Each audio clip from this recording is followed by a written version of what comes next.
there. Nice to see you all here. This is a incredibly record attendance for the planning commission. So, I would like to mention up front that if you want to speak tonight, you need to fill out a speaker card, which are back there, and give it to, who does it go to? Stephanie over there, and indicate which item you want to talk about. I presume most of you are here for the public hearing. And I think we're ready to get started. One thing I'd just like to say before we do quorum, congratulations to planning. Our housing element has been approved. So it's been a haul. Well done. Okay, let's call the meeting to order. And Stephanie, could you establish a quorum, please? Yes, Commissioner Disney, Here. Commissioner Beninato, Here. Commissioner Doran is absent, Commissioner Roach, Here. Commissioner Steinle, Here. Vice Chair Ahi, Here. and Chair Mensinger. Here. Okay, thank you. We have a quorum. Okay, the first item is any public comment for items not on the agenda. So if it's something that isn't listed, you have welcome to make a public comment. Just come to the lectern if you'd like to. Okay. Then we're moving to the consent calendar and we need to approve the planning commission minutes from August 3rd. Do we have a motion? So moved. Second? Second. Could you take a vote? Actually, I have Oh. a comment. Okay, So, under the action, it says upon a motion by Commissioner Doran, seconded by Commissioner Steinle, the commission recommended approval of the project. Do we call that a project? Were they ordinance amendments? I'm just curious, like, why was it written that way in the minutes? Yes, we would consider it a project. It was. is that the standard language when we do? so Yes. Yeah, so Correct. under CEQA, it would still be classified as a project. So the language can be used interchangeably, so we would still stick with project. And then is there a reason why we can't like attach to the minutes the actual motion or resolution?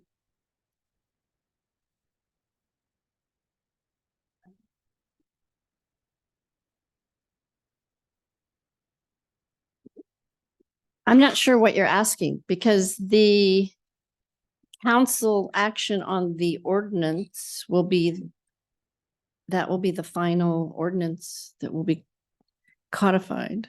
So, I think also we do action minutes. so yeah, I'm and not we sure do, and we that's do typically action would be minutes. So included in I action minutes. don't know what the purpose of attaching it to the minutes would be. Well, so people know what the motion was, that, you know, so it's clear what the vote was on. What does the, I don't have the minutes. I have everything else. What is the, what does,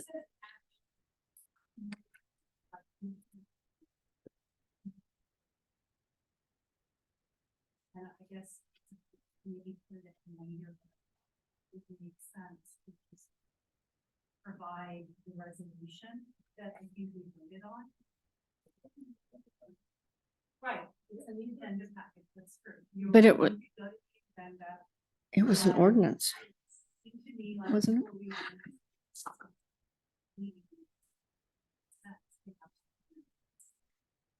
That was just a comment. So I think if the commission wants to make a recommendation and it's supported by the majority, what you could do is request that the previous agenda item title be included at the beginning of the action and then followed by the language that's provided as proposed. So we would add the title followed by what is already stated as the action. Thank you. I think that was-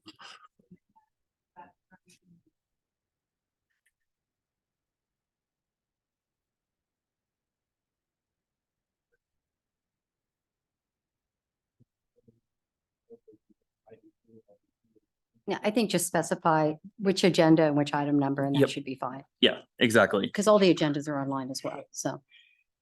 Does that work for you? Yeah, that works for me. Okay. Okay, so we have a motion and a second. Can we take a vote? Commissioner Disney, Aye. Commissioner Beninato, Yes. Commissioner Roach, Yes. Commissioner Steinle, Yes. Vice Chair Ahi, Yes. and Chair Mensinger. Yes. Unanimous. Okay, next is our public hearing on zone text amendments implementing the sixth cycle housing element. Because there's so many people here and I imagine some on Zoom as well, I just want to kind of briefly explain how public hearings are typically done and how we're going to make a small tweak tonight. Normally what happens is there is a staff report and then the commissioners ask questions. Then we have public comments. Then there might be comments again, either by staff or in the case of someone making an application by the applicant. And then we make comments as opposed to questions. A couple things are going to be a little different tonight. We have one commissioner who does have to recuse himself for part of the discussion because he is a neighbor of Rancho. And so we're going to kind of have to be very careful that he is not involved in those discussions. So for our first set of questions after the staff report, it can only be general questions about the staff report, nothing site specific, because Commissioner Beninato cannot participate in that. Okay. So with that, anything else, Jolie? Did I? And then you'll go to public comment. Yes. Well, then, no, and then Mr. Beninato is going to recuse himself. No, he's He going to can be listen here to for public comments. And And then when you come back to deliberate, he leaves and for then that he'll, portion of yeah. the meeting, but he can vote on the other items and there are 10 of them. So, okay. So with that, let's start the public hearing and staff, let's have the staff report.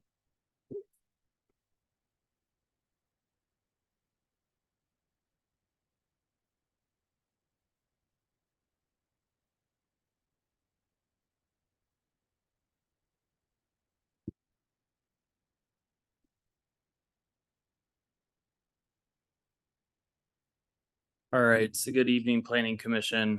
So tonight's meeting, we are here to discuss a housing element implementing ordinance. Excuse me, like I said, it was for the city council tonight. Obviously, we're here at the Planning Commission. So as a background, and actually, I do want to somewhat, before I actually dive in, even to this slide, because I've seen all of the public comment that has been received, and read through everyone's, written correspondence, and I appreciate that. I do want to clarify because I do believe that there's a misconception that tonight we are here to review a housing development for a proposal on Rancho Shopping Center. There is not a proposal that has been submitted to the city for Rancho. And so there is no project that would be decided tonight. This is for implementing ordinances of regulations that are tied to our sixth cycle housing element. But just so that everyone in the room does understand is that there is no actual action related to a physical construction project proposal for the site. So with that, I'm going to dive back into the presentation. And so a background for the community is that on January 24th of 2023, the city council adopted the sixth cycle housing element. Contained within the adopted housing element are various programs. And if anybody has read over the staff report, that's what we're here to discuss is 5 of those implementing ordinances as contained. So I'm going to provide a housing element overview since this ordinance is being facilitated by the requirements contained within it. So a housing element is a component of the city's general plan. Each city must plan for its fair share of housing, which is something that is allocated to each jurisdiction every 8 years. As a part of that 8-year cycle is, and right now we're currently in our 6th cycle, is it's how the jurisdiction will cover its housing needs and construction to facilitate that production of housing within the city. This is something that is required of us and enforced by California Department of Housing and Community Development, which a lot of times you'll see in the news, HCD for the acronym, which reviews and actually approves our housing element. As the chair previously said, is we actually obtained final certification from the state for our housing element earlier this week. So with this, I do want to kind of cover, because I know there was a lot of questions about when this actually was started. So the city of Los Altos actually started the housing element process in August of 2021. So 2 solid years ago. And throughout the course of all of this, we have had various public meetings, workshops, pop-up events, as well as done a thorough environmental analysis. And then also releasing the public review draft, which was released last year in June 2022. And then bringing us to our adoption, which happened in January, and then final concurrence, which was just recently issued to the city. So prior to this, as I mentioned, is we had various community engagement efforts that were actually accomplished during the housing element process. There was a dedicated housing element website, which is still live on the internet, 6 pop-up events, 30 resident small groups, advertisements in the town crier, newsletters and constant contacts, over 150 people, which subscribed to those letters, 2 community workshops and open houses, and flyers sent directly to residents, as well as 8-foot by 3-foot banners, which were posted at 3 locations in the city of Los Altos for 3 months.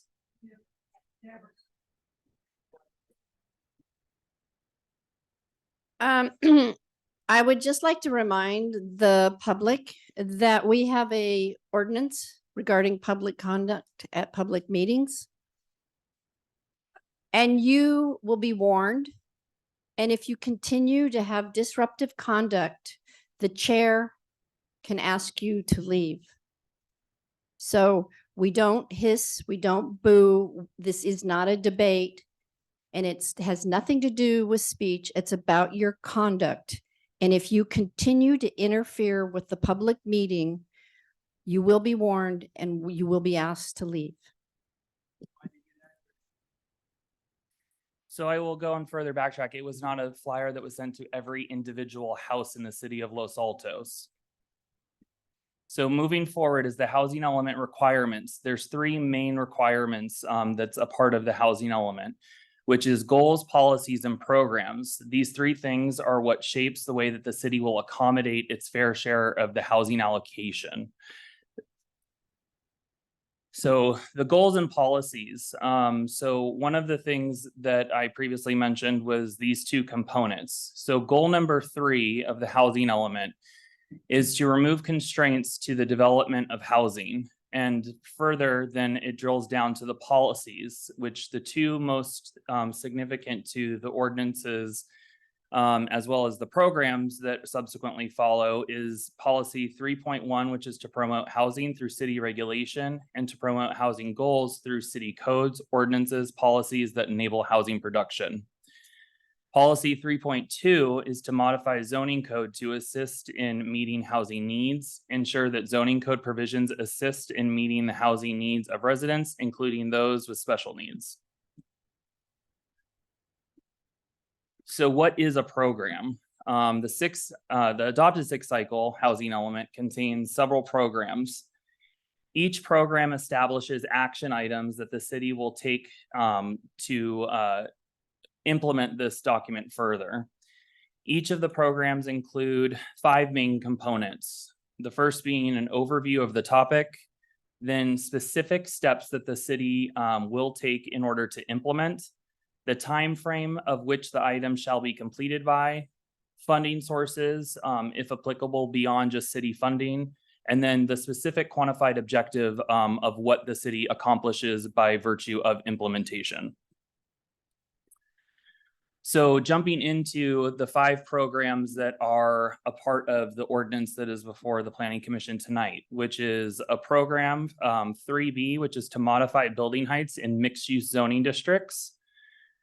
This was something that was originally left without specific numbers when we first submitted this document to the state for review. In subsequent revisions and instruction by the state, we were required to provide explicit height increases for the subsequent zoning districts to allow for the potential of future housing development.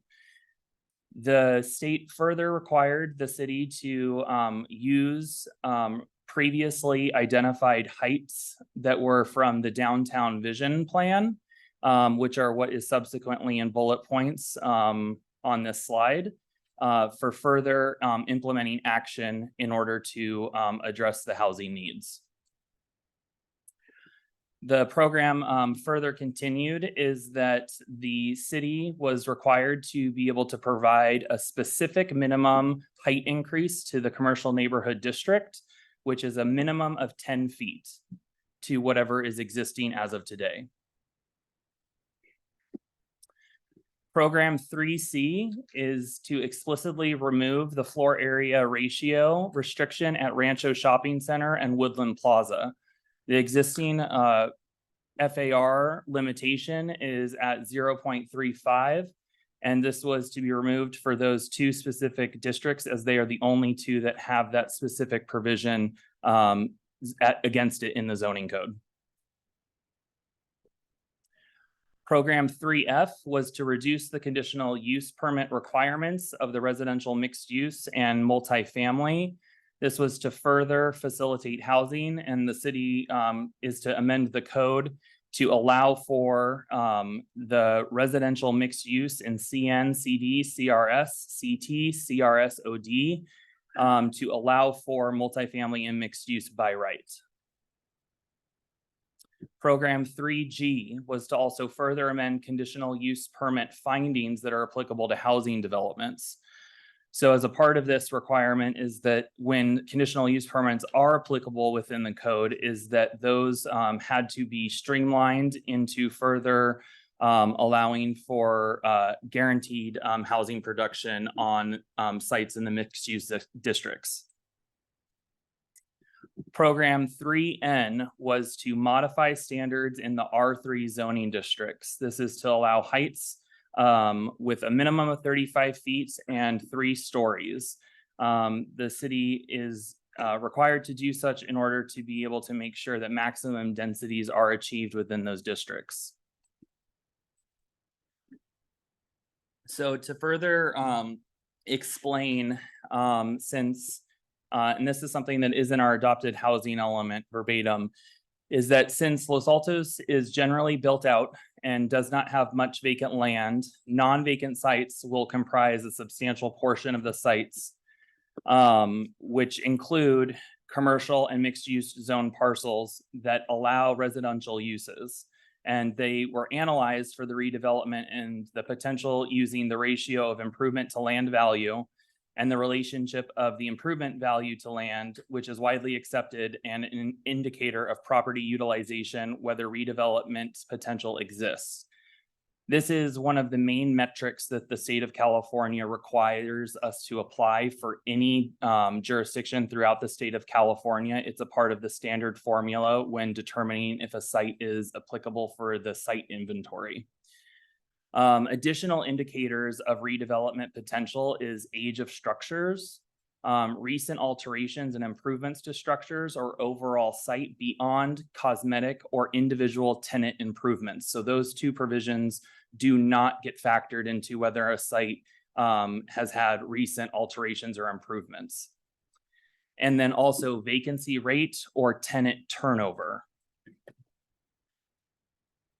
So further to clarify, since the community, I also saw some of the comments, I do want to at least acknowledge that the existing code does allow for the commercial neighborhood district to allow residential and mixed use development. It is not zoned for only commercial.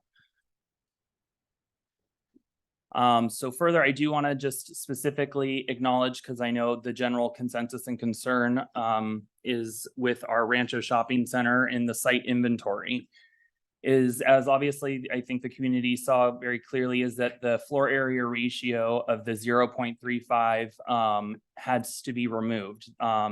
I did want to at least provide an acknowledgement to the legislative history at the local level, is that the FAR limitation was placed on the property in 1989. Prior to that, there was not an FAR limitation on the site. The intent that is identified in the meeting minutes from the May 9th, 1989 meeting was to control future commercial growth. And then to specifically at least acknowledge the site characteristics of the parcel is that it is a 6-acre parcel. The age is from the 1950s. So prior to city incorporation is when the majority of the site was broke ground and then finished prior to and then during the very early stages of city incorporation. And then what is called ILV is the improvement to land value, which is 0.59. Now, what the community also has acknowledged or has been talked about is that the city intended to rezone this in order to facilitate the creation of 200 plus units. That is, yes, by taking the simple math of what is a calculation based on the land area. However, as adopted in the housing element, the city only counted on a realistic unit calculation for potential growth and development of the site to include 82 units. So that's about a third of what the maximum is that the city actually intended on, just based on the community input in virtue of certain site constraints of potential redevelopment. So another concern that has been raised in the community is that if we do away with the FAR or any other of the provisions that have been proposed and directed by our adopted housing element, is then how do we mitigate those issues? In 2021, the city adopted objective design standards, which took a very rigorous process, and outside consultants were brought in order to help facilitate that community discussion and the ultimate overall design of what those standards were to include. Standards that are adopted and codified, specifically, this is actually looking at the subsections that are in the CN zoning district zoning code, is building placement, building massing and articulation, the upper story step back. So that means pulling back each upper level further and further. So essentially, if you're located next to R1, for example, you would have to step back your building in order to further break up the massing away from the adjacent single family district.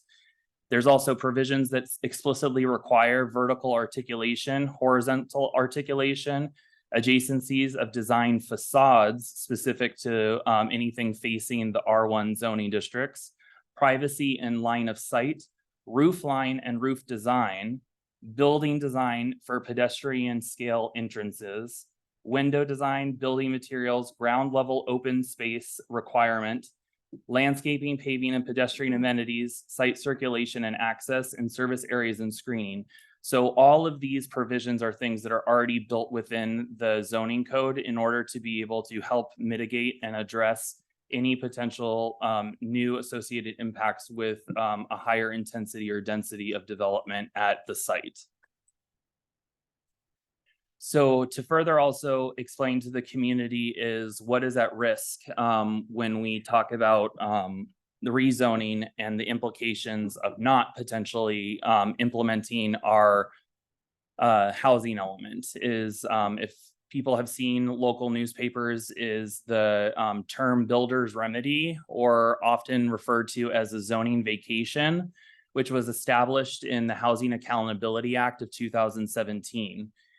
This is something that means that if a housing element is not found to be in compliance, which you could subsequently be not in compliance if you do not implement the programs in your housing element, the city or the state removes your certification of the housing element, which means you are now in builder's remedy of a zoning vacation, where the city then has no applicable zoning standards to be able to defend ourselves against any applications received by private developers.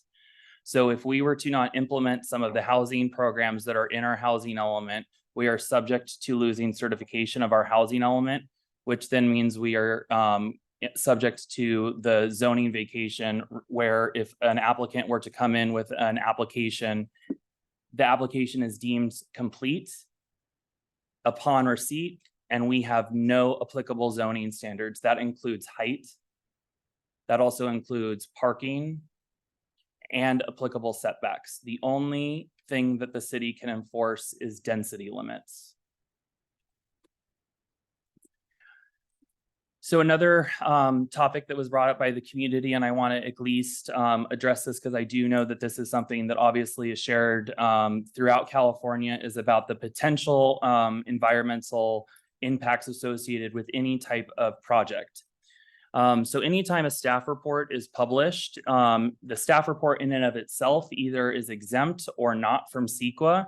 Tonight's action is exempt from CEQA under the general provisions of the California Environmental Quality Act. Furthermore, though, the city, as a part of the housing element, had to complete a full environmental analysis.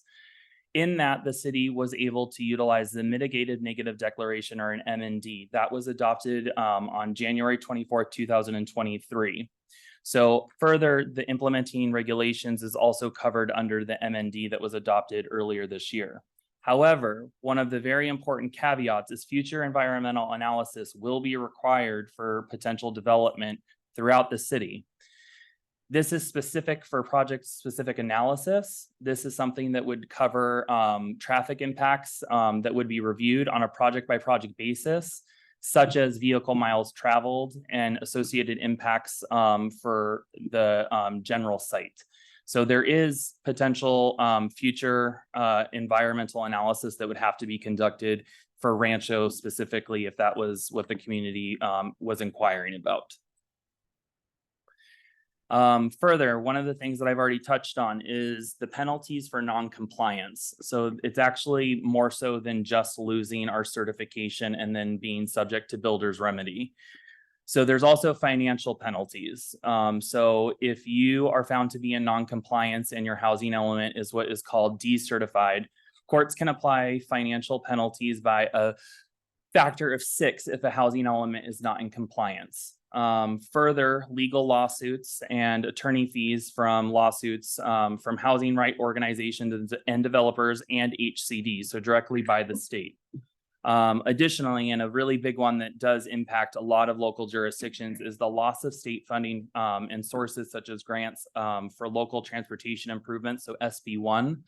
And the regional transportation funding. So this is the things that we usually fund the majority of our street improvements with, is we would not be eligible for funding until we're brought back into compliance. So we could potentially, depending on if and when we were to lose our certification status, we potentially could miss out on an entire year worth of SB1 funding allocation. And then also a big one is the loss of permitting authority through general plan inadequacy. So if the general plan, or specifically as we're talking as it relates to these implementing ordinances, is a housing element is a component of one of 7 required elements in the state of California. If the housing element is determined to be decertified for housing law noncompliance, our entire general plan is then deemed inadequate by a court, and we do not have the right as a local jurisdiction to permit anything within the city of Los Altos for land use regulations. And so you lose that and you enter into court receivership until you actually come into compliance and have a legally, lawfully adhering housing element. So one of the things that I'll acknowledge, and this has been going on since the January 31st due date for the housing elements, is a petition for writ of mandate.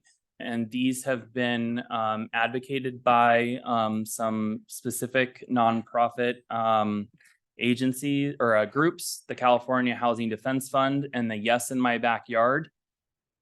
These 2 entities have active legal action filed with the courts, most closely the city of Cupertino, Martinez, Pleasant Hill, Daly City, Belvedere, Novato, and a bunch more. These are only the ones that were at the early part of the year, and there have been more since added. And then something to also mention is that those petitions of writ of mandate were actually brought against jurisdictions for either not adhering to adoption of their housing element by the January 31st timeline, or for not implementing the adopted required programs of the housing element. So with that, the draft ordinance that is before the Planning Commission does incorporate key components into the Los Altos zoning code. And the draft ordinance accomplishes 5 of the programs required. So after tonight, the next steps would be that the first reading will actually occur on September 26th. And then the second reading would happen on October 10th. The staff recommendation would be to provide, or the commission provides staff with a recommendation on the draft ordinance regarding the housing element and the implementing ordinance as proposed. And with that, I'm available for questions of the commission. Thank you, Nick.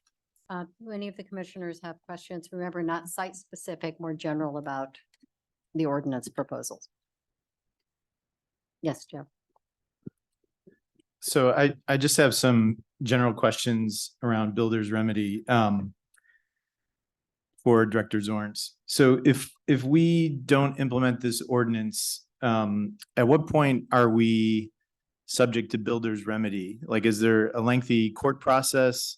Is it, as of X date, because that's the date we committed to in the housing element? What is the process for being in quote builder's remedy? So the actual process would be that, so further, I can also elaborate is, so HCD has proactive enforcement authority, which was granted to them about 2 years ago. So if HCD as an agency learns that we have not implemented a program as adopted, they have the ability to bring enforcement action against us without complaint. It previously used to be a complaint-based driven agency, and that has since changed. There can also be a complaint filed that we did not adhere to a program as adopted.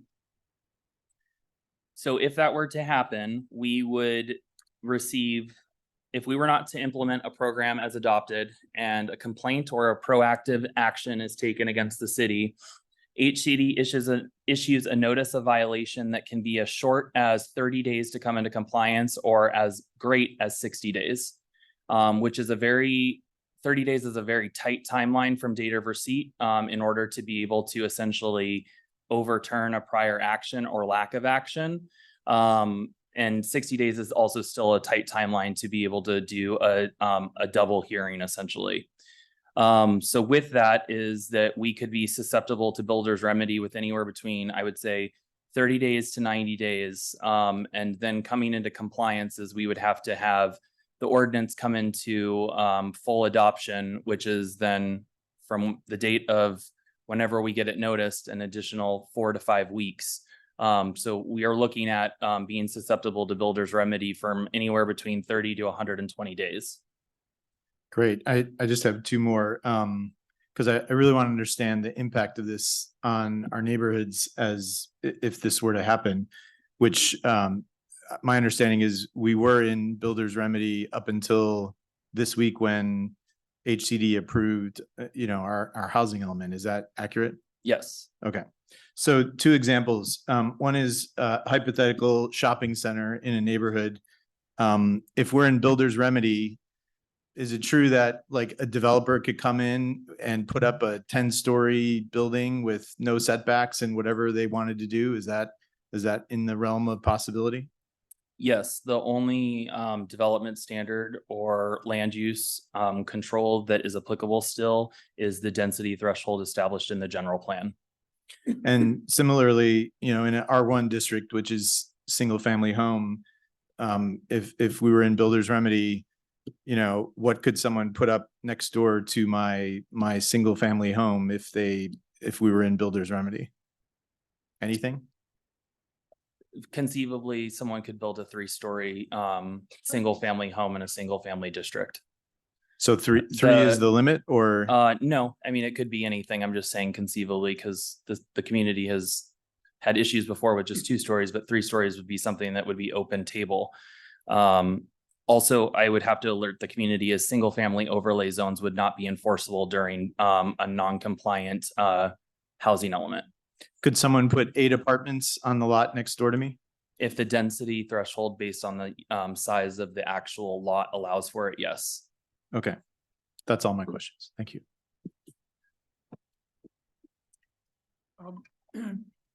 You said 82 units could be constructed, hypothetically. Was that assuming that Rancho Shopping Center is gone, the commercial area? So the 82 units. Oh, yeah, that's true. Sorry, thank you. Yeah, we have to skip that specific question so that the commissioner can recuse himself. Okay. If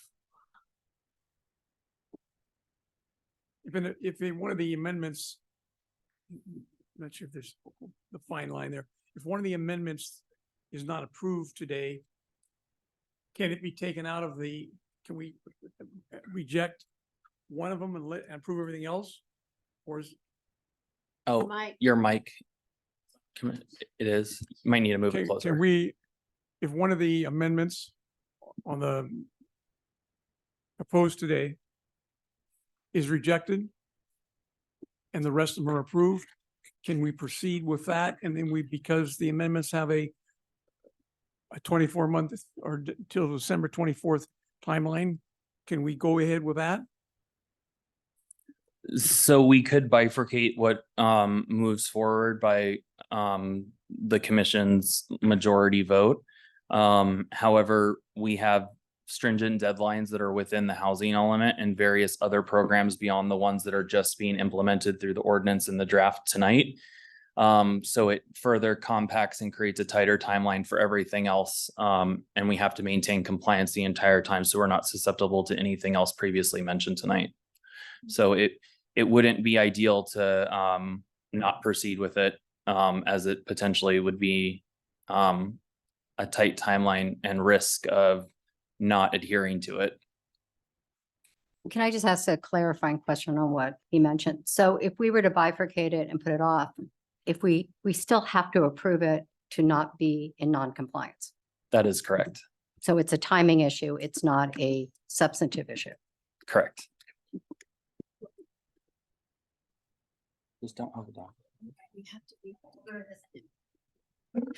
And also you would need, after this gets implemented, then we have to come back with development standards, and that is also built in. So there's the overall housing element and then the implementation, and then it just keeps getting more and more focused on how we actually have the implementation down to more of a granular level. So there will be more actions on top of this. So I think you have a I have a question on question, this but point. what do you mean by? Non what? you want to take that, these aren't, this isn't development standards. Well, It is, it is in regards to the removal of the FAR and that we're implementing the height. But there's other specific things that the commission does have purview over in the future to incorporate additional amendments for further refining what is defined in each individual zoning district. So tonight, what the majority that is being implemented is the removal of FAR limitations, the increasing of height as defined within the housing element, and then moving the allowed use from a conditionally allowed use to a permitted use, which is also further required in the housing element. So there is minor tweaks and modifications to where things are certain being placed, and then the development standards, those two significant ones of the height and then the FAR removal. But the development standards are, it's not modified. The proposal is not modified. not yet. But they're Correct. there. Those are they're in these chapters of the zoning code. I mean, we're looking at them. They're not redlined. And so the proposal is not to modify those. Am I getting that right? Or is there some other? Correct. The program doesn't require modification of them. So the program, in order to maintain compliance, we do have development standards already that exist for the CN district, as well as all of the other districts that are associated as a part of this amendment process. But if we further want to create additional objective standards that can be applied unilaterally to all parcels within a district, that is allowed, but that's not a part of what our commitment is in the housing element. Okay, thank you. So, sorry to go on that. It's entirely possible that we could create design guidelines for site-specific projects later on. I don't want to say the project. 'cause District specific. District specific, so not site-specific. Site specific is what we inevitably have run into, obviously, with Rancho and Woodland Plaza being two site specific FAR limitations. Okay, but anything additional to that, we can do? Not site specific, so district specific to the CN district. Okay. Cause in the packet, it says that later on, there would be Rancho specific guidelines Mhm. that could be created. Mhm. So we could create specific guidelines for Rancho Mhm. later on.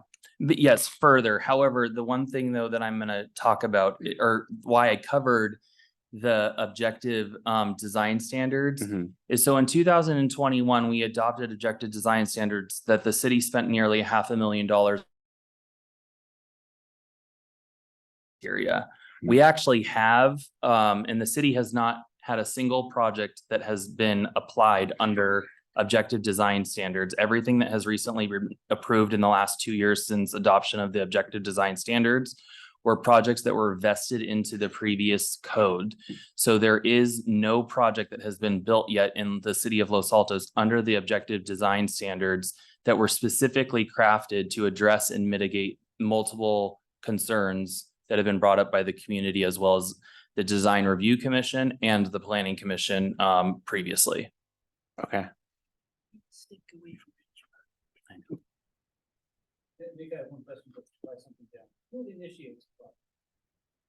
A private developer.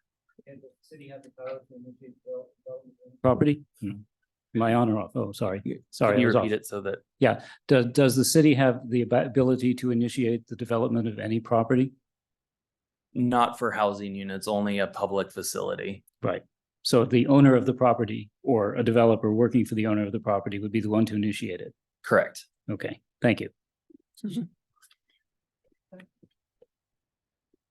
Are there currently objective standards for Rancho and Woodland? There is but specifically, I'll answer it in the direction of the CN district has multiple pages worth in the CN district for objective design standards, which are the 15 bullet points that I listed out are verbatim the subsection titles that are adopted into the CN district, which happened 2 years ago. And I just have one clarifying question, just to make sure I've got this right. If we were to fall into builder's remedy, the objective standards do not apply. And so someone could basically do, to some extent, anything they wanted, Up to the density. up to the density. Exactly, that is correct. So no setbacks, no height, no directional requirements, any facade requirements that is generally what we refer to as our kind of community character. So any of the requirements that we have lawfully established within the code in 2021, everything would go out the window and we would be subject to whatever design a developer would want to place on a site. And so is it fair to say that should we be in, the only way to sort of protect development going forward with the objective standards is if we are in compliance with the housing element? Correct. Okay, is that it for commissioners? I- Then, I oh, I'm want- sorry, go ahead. That's, Oh, you're off. oh, I'm off now. Okay. I just wanted to clarify. Can you pull it closer? We're not proposing any changes to density. That's correct. And so the objective here is to change the lot coverage and the height so that builders can achieve the maximum density. That is correct. I'll at least cover an informational thing since there's so many residents within the chamber. The city of Los Altos is, so this is my fourth housing element in the state of California in the last 3.5 years. This is the first jurisdiction I've been a part of that has actually not had to rigorously increase the density maximums that are already adopted within the general plan. We, however, though, have what would be considered overly restrictive impediments to the creation of housing because our development standards do not allow for maximum densities to be achieved. So realistically is that things such as the FAR or the height limit for various districts throughout the city do not allow for maximum density, even though our general planned land use does allow for a higher density than could be achieved on a site. So we actually just have to modify our development standards to allow for what the general plan land use element already designates. Is there anything about this process that would prevent the city from putting in a density limit? Yes, we are not allowed to reduce density for any sites unless we significantly upzone essentially another area within the city. So further, also the community understands is that beyond the major mixed use and commercial zoning districts that were identified in the housing element, the only land area remaining is the R1 zoning district. We have nowhere else to place housing within the city of Los Altos. So in order to maintain the community character of single family neighborhoods, which was the number one requested comment that was received during the housing element process the last 2 years, was to protect and preserve the R1 district to the best of our abilities. And so that is why the city was as careful as possible with selecting everything that was able to stay out of the R1 zoning districts. I had one more, Susan. So Director Zorns, how many units did the state HCD say that we have to develop in this cycle of the housing element? 1,958. So the decision was made through that process. If we're not going to do anything to R1, to focus on the larger developments where, you know, either along El Camino or San Antonio or other places where there's greater density could achieved without putting apartment buildings in R1 district as an example. Is that accurate? Yes. Additionally, I'll at least acknowledge is that the city of Los Altos is within the mid to high 70% of all land area in the city is zoned for single family use or for open space. So that leaves a residual of approximately a quarter of the city if you were to add it all up together. The city has existing units as of today is just over 10,000 housing units. So we are essentially expected to produce another 20% of our existing units on top of what we already have when we only have 25% land area left available. Got it. Thank you. And Nick, one more clarifying. We're required to create the incentives or to change things such that it's possible to build the 1,958 units. But that doesn't mean they absolutely will get built. We just are making the conditions in there that it's possible to do it. That is correct. So we have to create the regulatory framework Right. and environment for the potential of new housing units to be created. And if for whatever reason, whether it's economic conditions, whatever, those aren't built, are we penalized for that if we have created the framework to allow it to happen?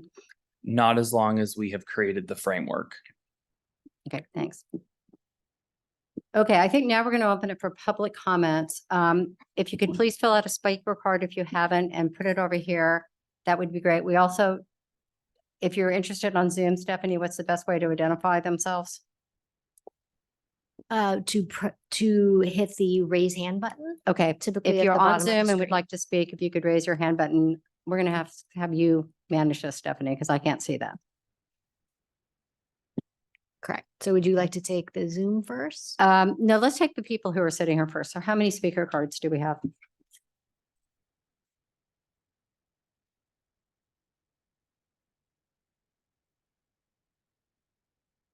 Seven. Okay, and how about on Zoom? How many hands raised? Currently 3 hands. Okay, so we'll have 2 minutes for every speaker. And if you could come to the lectern, could we call them in groups of 3 such that everyone's ready to go?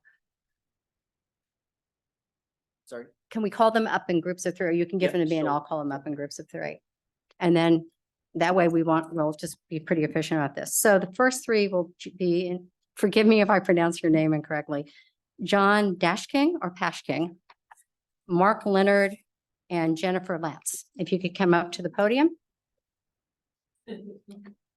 And you each will have 2 minutes.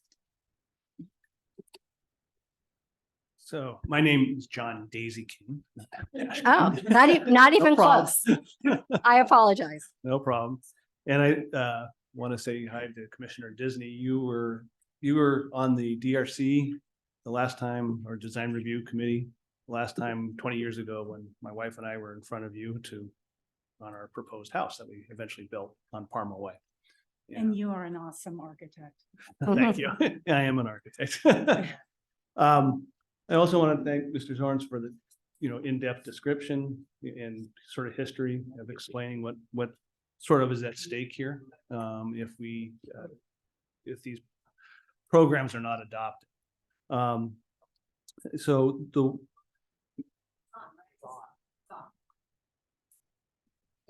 All right.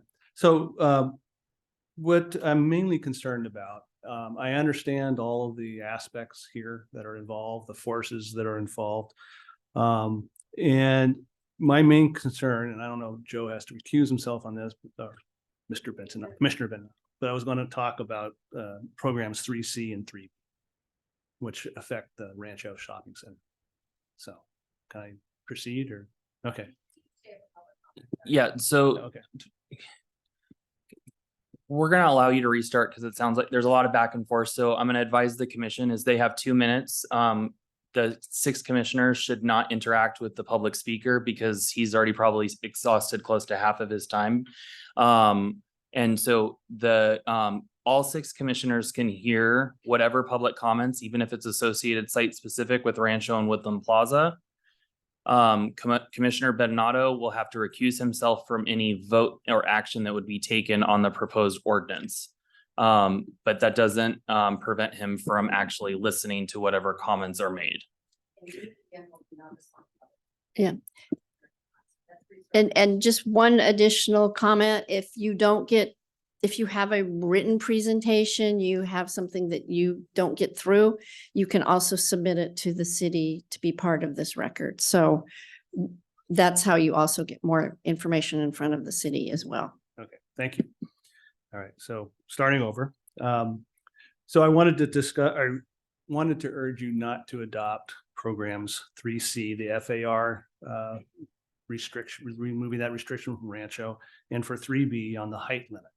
Because if those 2 items pass, it is guaranteed a fact that Rancho Shopping Center will cease to exist. It'll be scraped to the ground and a new 3-story, most probably 3-story flat roof building will be there, covering up most of the land that's there. And it'll probably have retail on the first floor, 2 floors of housing on top with 2 or 3 layers of parking garage underneath it. So it's going to be a drastic change. And what concerns me the most is the loss of Rancho Shopping Center. And I'm not saying that in terms of the convenience of it, but from a historical and a neighborhood landmark. The name Rancho Shopping Center comes from the Rancho land grants, the Mexican land grants for this area that Los Altos was based in. The neighborhood is referred to as the Rancho neighborhood. Those buildings are done, the architects took that Rancho history and heritage of construction, as a starting point for those buildings. They also employed a different type of organization designed for a shopping center. It was the first of its kind, so it has historical significance to not just to Los Altos, but throughout the state. It also it has served as a context for our neighborhood. We call the Rancho neighborhood. It is like a community center. It's a landmark. It's a symbol of what that neighborhood was like. It's been there longer than the city has been here. And I just would hate to see that loss. That's what really strikes me the most. So what I would like is recommend if we can not approve that to pass on to council, but to take another look at those 2 items, see if there's a way of amending the housing policy we have a year's time, if I understand things correctly, to maybe look at an amendment that can be done to We need to maintain, wrap it. to make Rancho Shopping Center survive. Okay, Thank you. Thank you. Mark Leonard? Hi, good evening. My name is Mark Leonard. I live on Berry Avenue behind the Rancho. I remember when the Rancho Shopping Center was built in 1947. Our house was built in, where we're living now was built in about 1950. The Rancho as a neighborhood was designed by the Wilder Company. Chris Wilder had the idea of a shopping center, which the Wilder family continued to own, but they sold 49 houses. And the idea was that there were people that were within easy walking distance of most of what they bought most of the time. That plan has been, was made, and it's worked quite well for the last, 75 years. That long? Yeah. Amazing. Anyway, Wilder recognized the social, environmental, and financial advantages of having shopping close to home.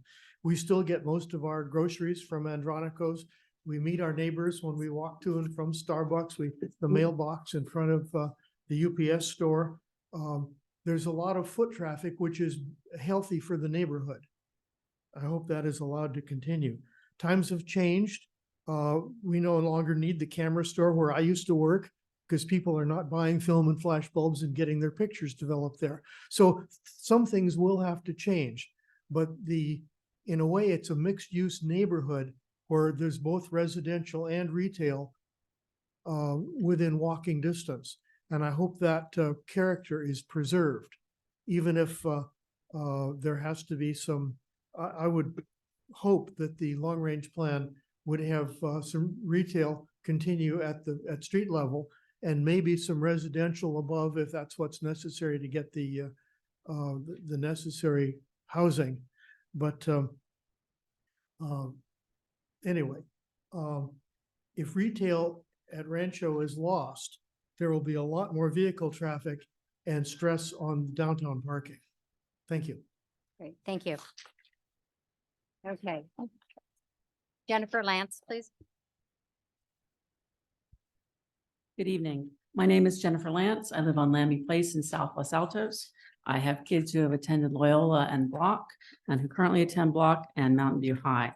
I would urge the council not to adopt program 3C because making that zoning change enables the changes that the two prior speakers have mentioned.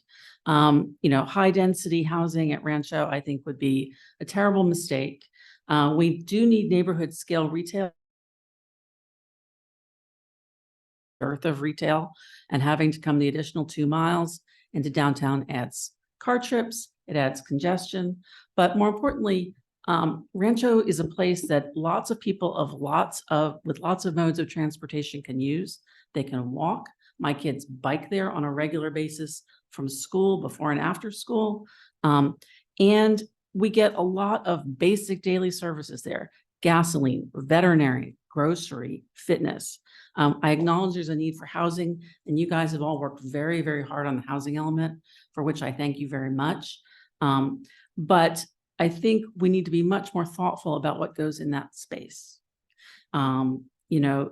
What would replace what is there now will be, if it is high density, it will be worse. It'll be worse for all of us by traffic, by congestion, and by the loss of a historic and irreplaceable asset. Thank you so much. Thank you. Okay, our next speakers are Sonav Agarwal. Okay, sorry, I got that. And then Terry Couture and Meryl After.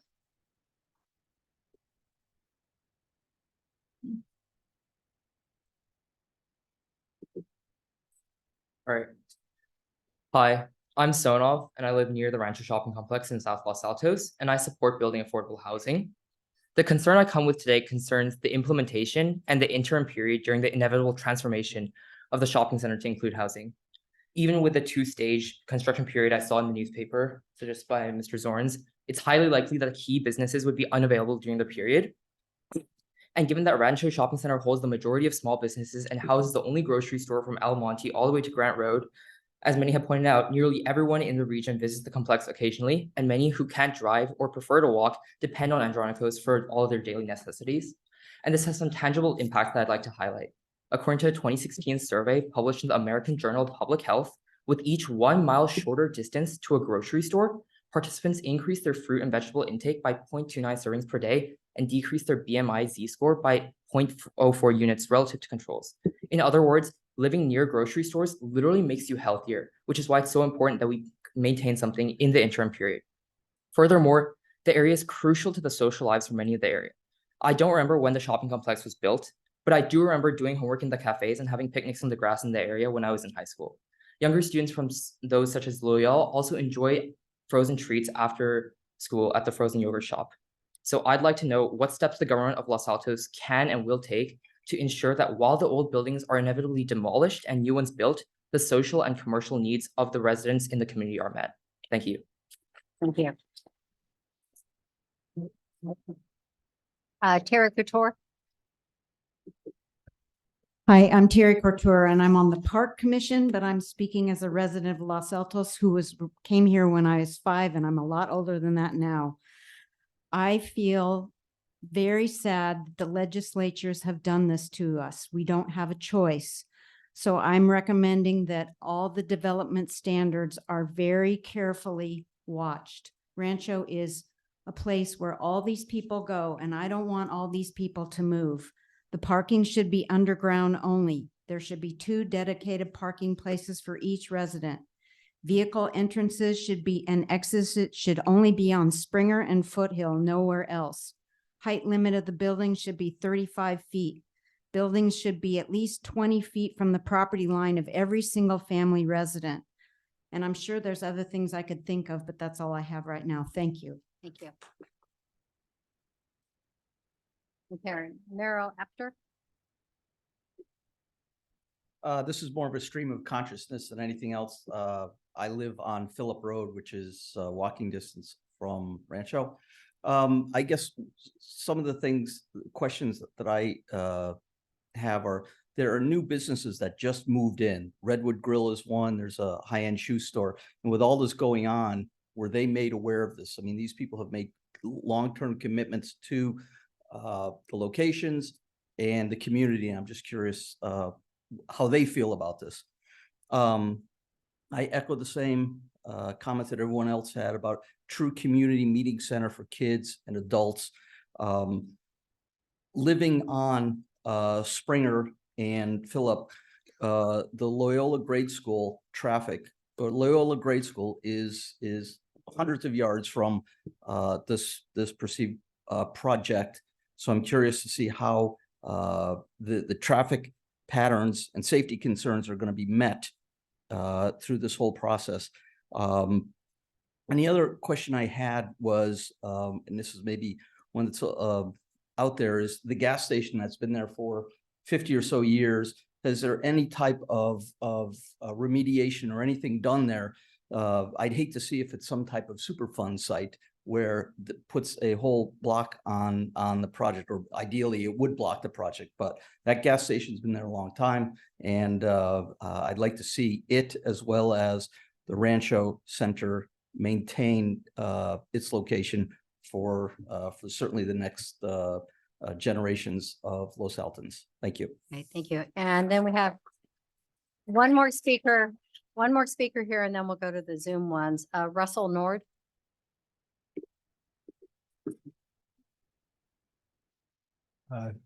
Thank you. My name is Russell Nord. I'm a resident of Los Altos. I live generally in the Rancho area, but not right next door.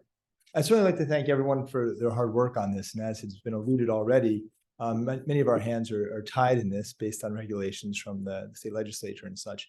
And we're trying to find, and have found to some degree, creative solutions to meet the requirements, but still preserve some of the qualities that make Los Altos unique. And all I would say here is just kind of a general philosophical point that in many communities, when they're special ones, there are certain places that kind of represent the center of town, the hub of activity, and they kind of are the quintessential elements of that town.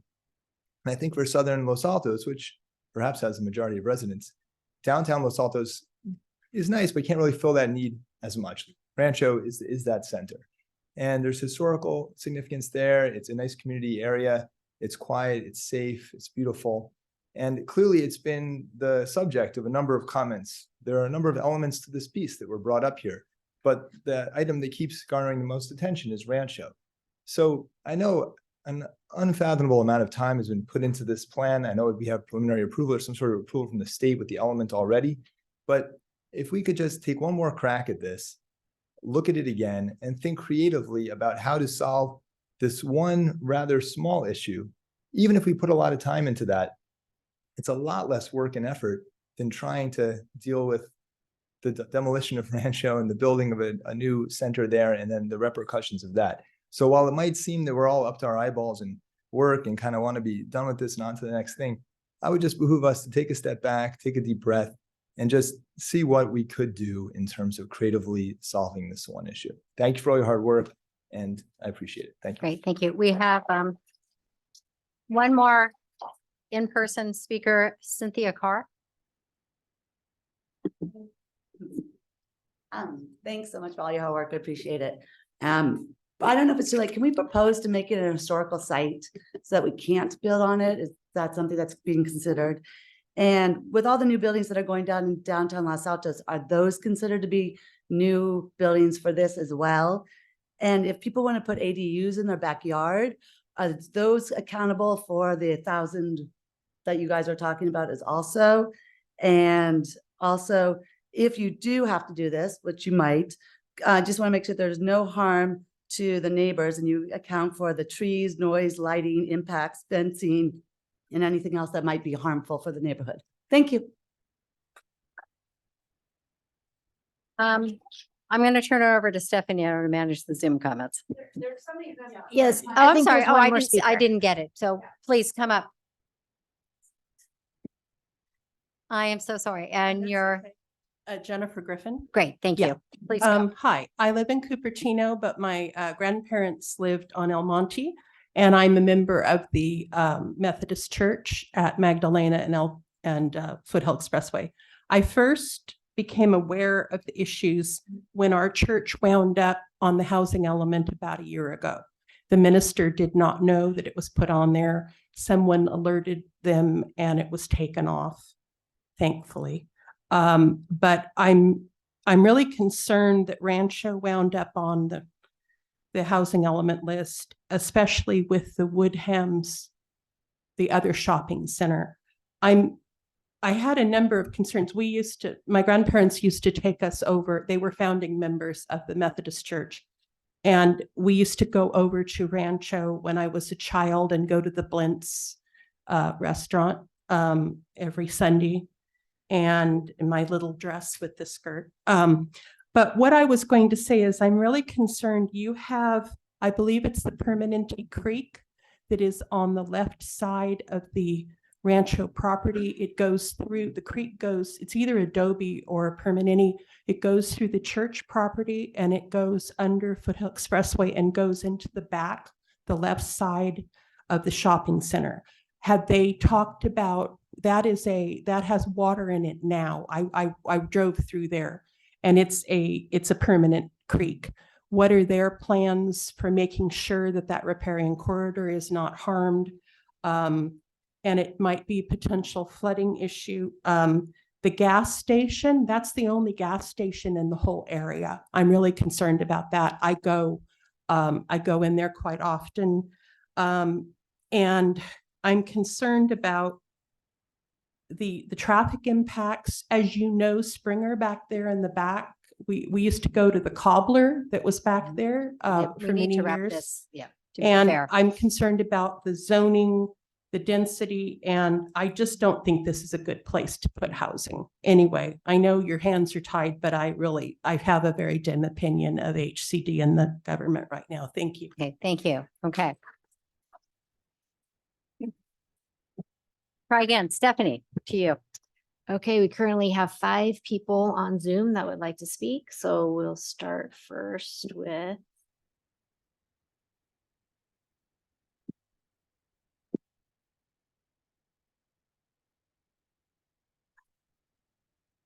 Anne. Yeah.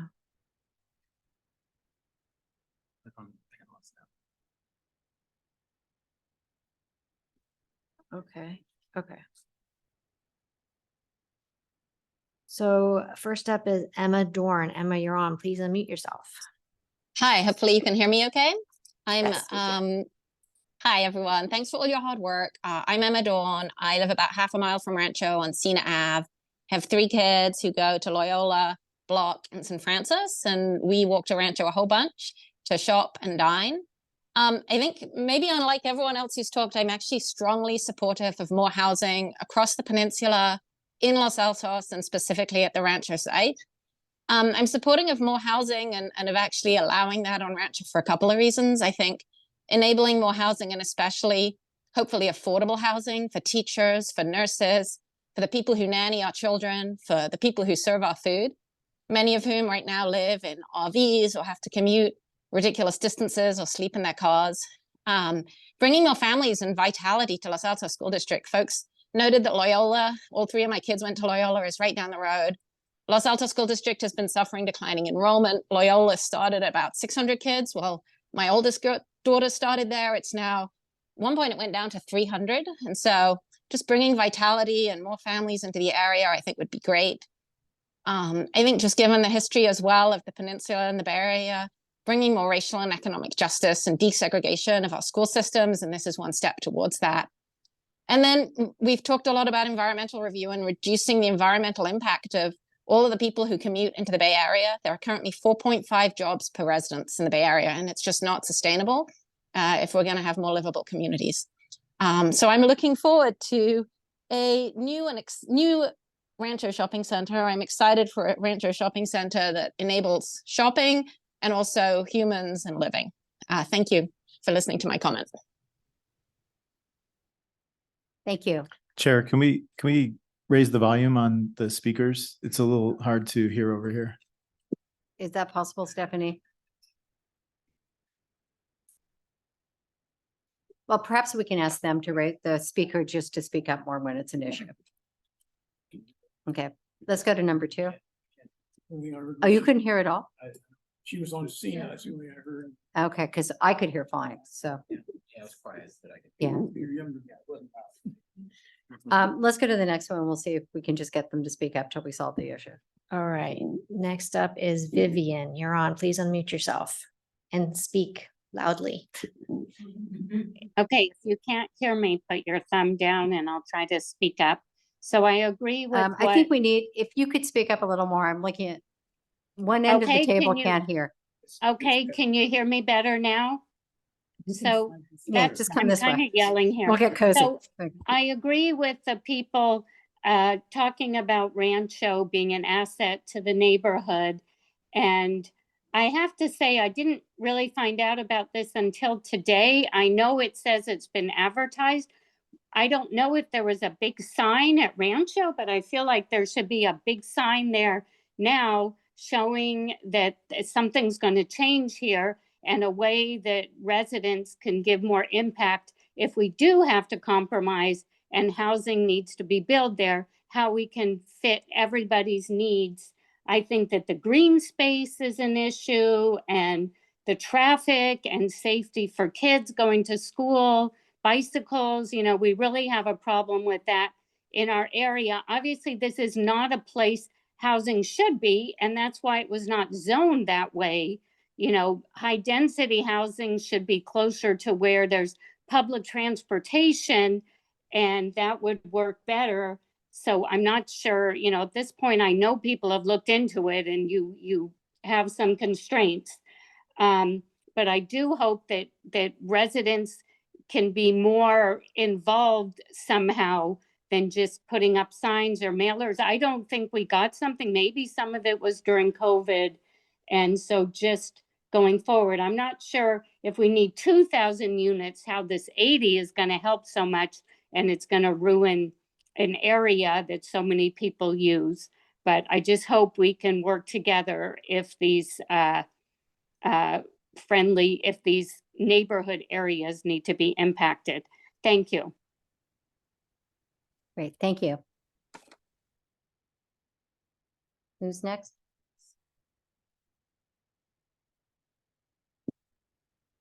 Next up is Janine Valdez. You're on. Please unmute yourself. Hi, can you hear me? Yes, we can.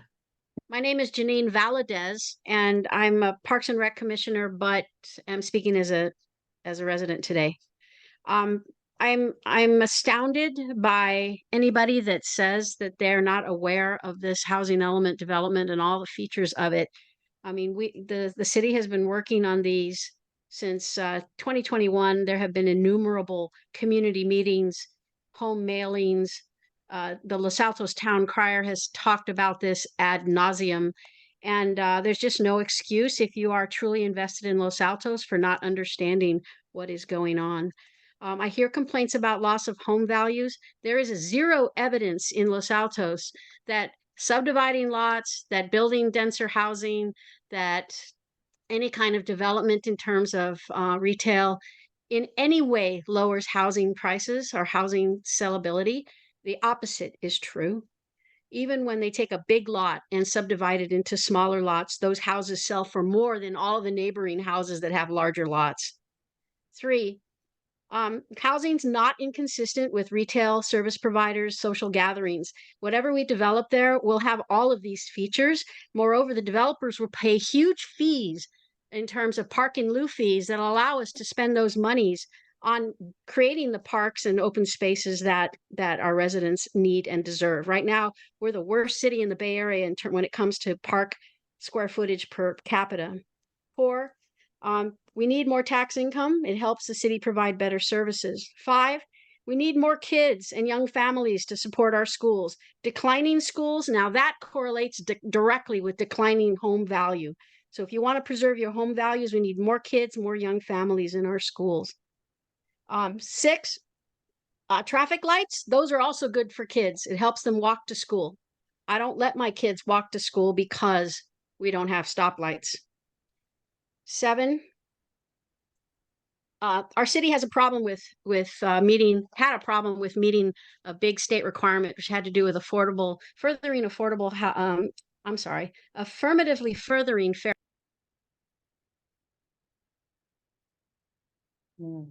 Was she cut off after 2 minutes? I did not do that. Correct.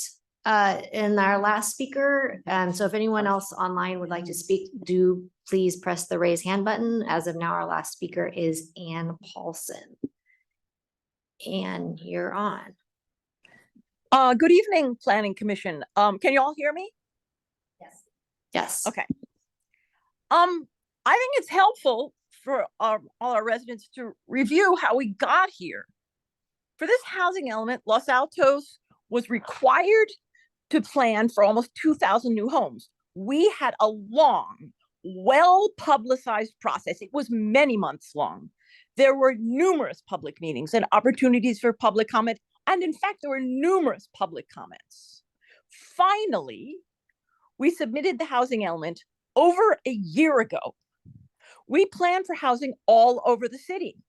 El Camino, shopping centers at El Camino and San Antonio across from downtown, a downtown parking plaza, other downtown sites, Lucky, Loyola Corners, Trader Joe's Plaza, ADUs, and Rancho. The city legally adopted this plan in January, and this week the state agreed.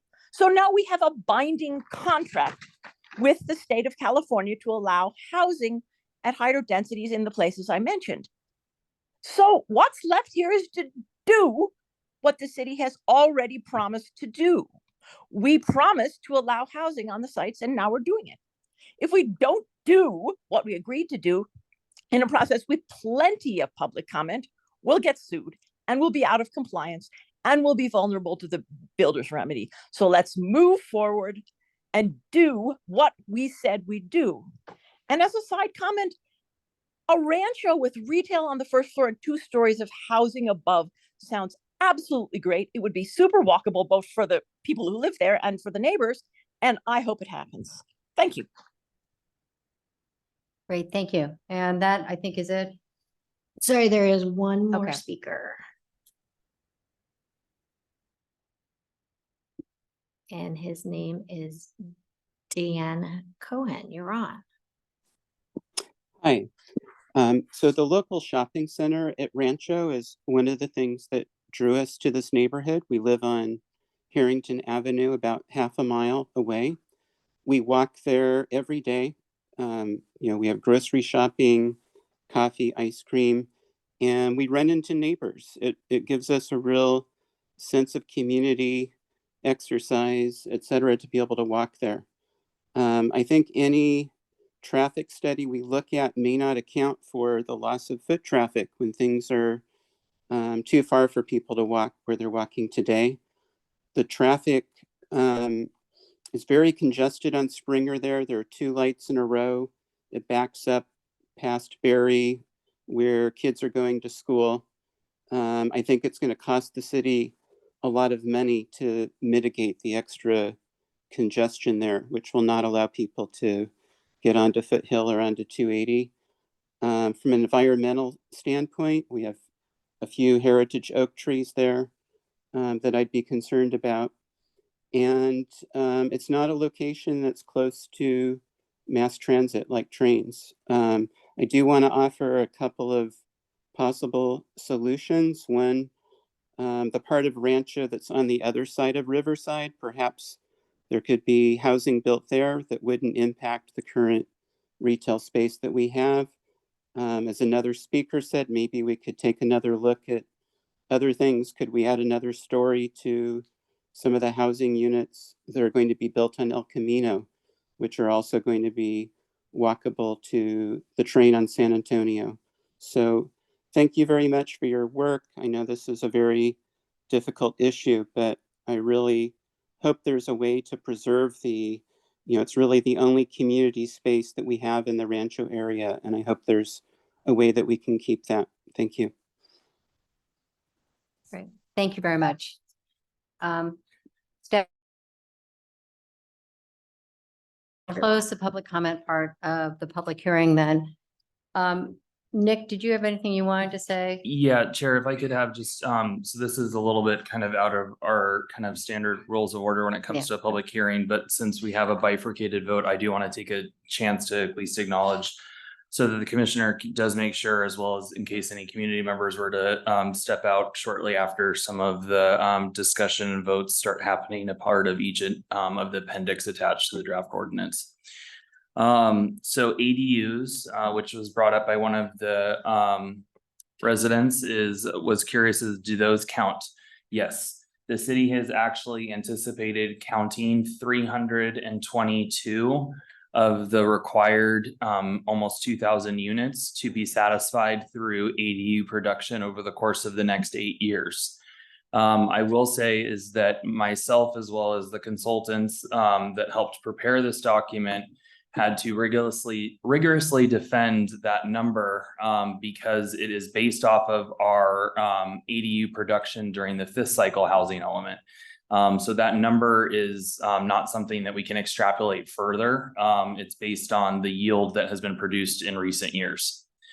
Additionally, there was the comment and question of do downtown units get factored in? Downtown units, as well as any housing units that is considered a net new unit.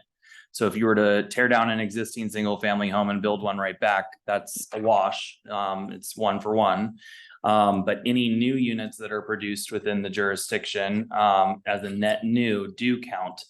However, one of the things that I do want to at least somewhat provide the educational component of this is that our planning period started on January 31st of this year. So anything that has been approved and obtained a building permit prior to January 31, 2023 does not count under the 6th cycle housing element. So that counts towards the 5th cycle allocation, which was, I believe it was around 1,500 units up from memory, but that all counts towards the prior allocation that was provided to us in the 5th cycle. So moving forward, we have to then be able to produce over the 8-year cycle the rest of the units. The other question and concern that at least caught my eye, just to at least be able to provide the information, is Hale Creek, which runs actually between Parma Way And Riverside Drive is that creek is actually just by virtue of the parcel where the Los Altos Veterinary Clinic is, the plus a 50-foot street. It's 125 feet from property line or the edge of creek to the edge of the main parcel of Rancho Shopping Center. The requirement for any spatial distance and setbacks from the creek is required to only be 50 feet. And that is consistent with the essentially regulatory water, rules in the Santa Clara Valley Water, tributary, all of the fun water agencies. It's a 50-foot required spatial distance. So actually it over double meets for the main parcel of Rancho. So I at least wanted to acknowledge those three comments and questions, because those are obviously very important to what we do moving forward with any sites as a part of the inventory for the housing element. Yeah, great. Thank you. Okay. Do you want to deal with all the ones other than 3C? So Joe stays, or deal with 3C first and Joe leaves? No, we're gonna ask for Commissioner Benonato to recuse himself now, and we will talk in depth about Appendix F. Yep. So, Mr. Benonato, I understand that you live within 500 feet of the Rancho Shopping Center. So you will be recusing yourself and leaving the room, and you'll be coming back after we discuss. See, this is real loud, and I don't know why everybody else is not so loud. But you will then come back after we discuss 3C. Sounds good. So I don't need to make a statement. Great, thank you so much.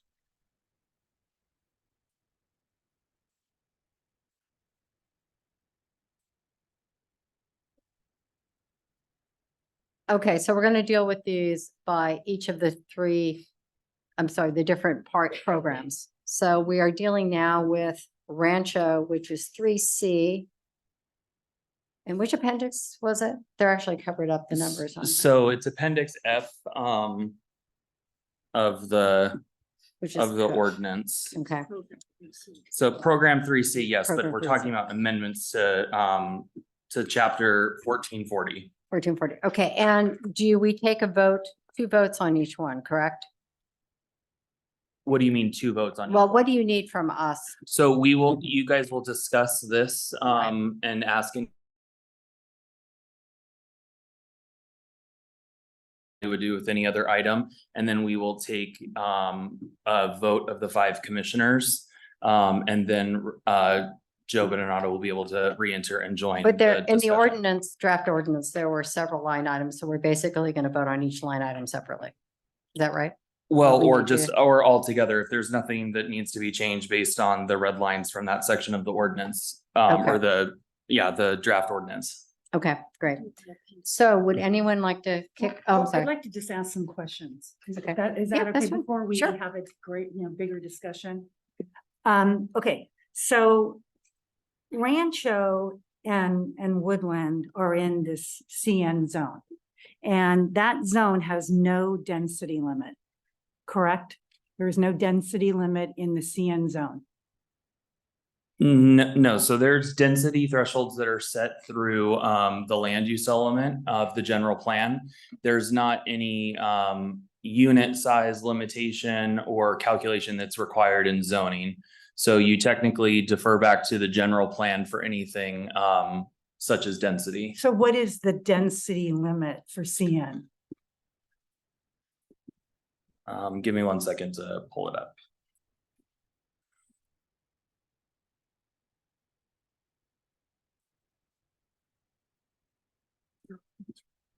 Well, what he sent me had no limit, right? So.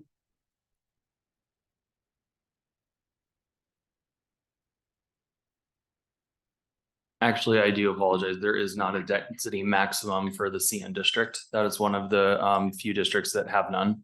Okay, so here's the thing. CN has no density limit. It has no lot coverage percentage on it. It doesn't have any kind of FAR restriction on it. except that Rancho and Woodland have a 35% FAR, kind of like an overlay or an exception for those two areas in the city. And so I'm really concerned here because I'm wondering, how did the 35% come about? And I don't know, right? It was like in the 80s that this was done, you said. And I'm wondering if someone looked at this and said, well, without any density limit, without any lot coverage limit, without any FAR limit, we have to put some limits here because it abuts R1. So let's put a 35% FAR in place to protect the neighborhood and to protect the character of Woodland and Rancho. And so now HCD is saying you can't have a site-specific FAR percentage attached to those two sites. And so now we take it away and it's kind of like there's nothing to protect that site whatsoever. So without any kind of density limit and the FAR gone, it seems like, you know, the sky's the limit other than that there is a height limit.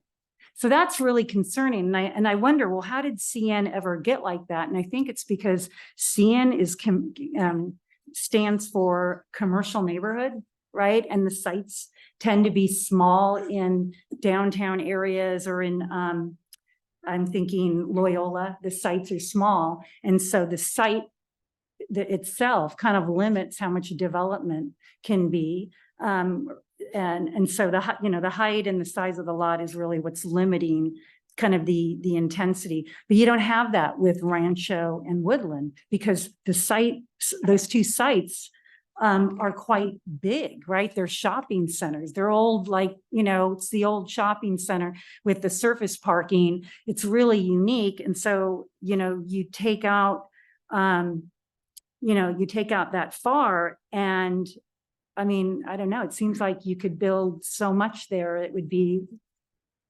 quite,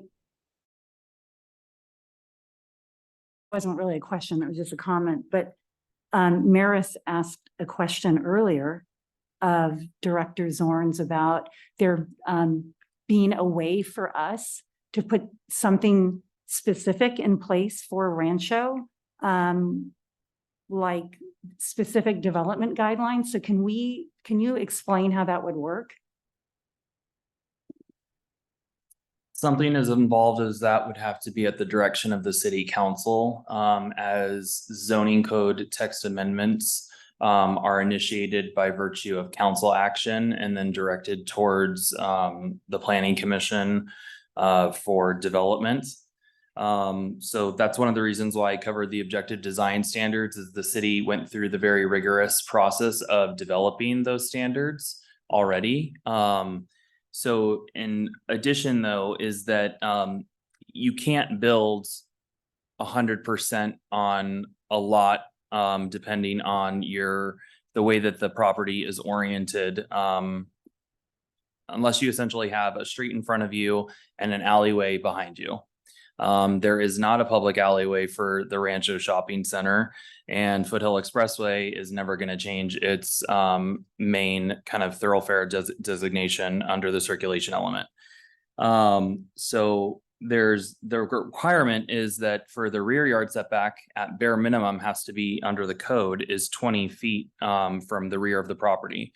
The rear of the property is what is already the rear as it's oriented today, which backs up to the 8 single family residences that are essentially immediately behind Rancho. However, Santa Clara County Fire, for any fire access road, when you have a development that would be butting up against an R1 zoning district, will require a fire access road. So technically, by fire code, there will not be any structure or obstruction, even if you want to say it that way, from property line inland measured 26 feet is a dedicated fire access road that has to exist. So for future development, that would have to actually occur. So that would be at minimum a 26 foot buffer from the rear of those properties. Additionally, because we have provisions and requirements for things such as landscaping and lot coverage of things that are associated with non-building development is that ends up further essentially restricting or, kind of chipping away at what your actual building envelope can end up being. So FAR was a guaranteed removal for Rancho Shopping Center as a part of the 6-cycle housing element. So that is one thing that has to be provided as a part of the amendment process tonight. Can we put in place a density limit? No, you can no longer restrict or increase density restrictions under SB 330. But I think that in whenever the 35% was put in place, if they had had a crystal ball and if they had known we were going to be here, they might have said, let's put a density limit on those specific sites. Because you're saying we don't have to change the density limits. So had they done that. Yeah, pursuant No, to. we, that's right, we can't. But I'm just saying in the 80s, when they put the 35% there on Rancho and Woodland, could whoever was in charge of that decision, could they have instead said, let's put a density limit on those sites? And had they done that, would we have to remove those density limits today? So the council action, so potentially, but it depends on whatever they might have done, but that's neither here nor there, because that's not what the action that the council took in 1989. On April 25th, 1989, Mayor Bruno opened the public hearing. No public testimony was received. The public hearing was closed. The following council discussion regarding the value of the ordinance in controlling future commercial growth. So that would not have done anything with density. So the whole intent was to only control future development of commercial growth, not for residential growth. The council action was unanimously passed in 1989. So it was to control, and that's from the meeting minutes that were adopted from that meeting. So it was to only control the potential of commercial redevelopment of that site.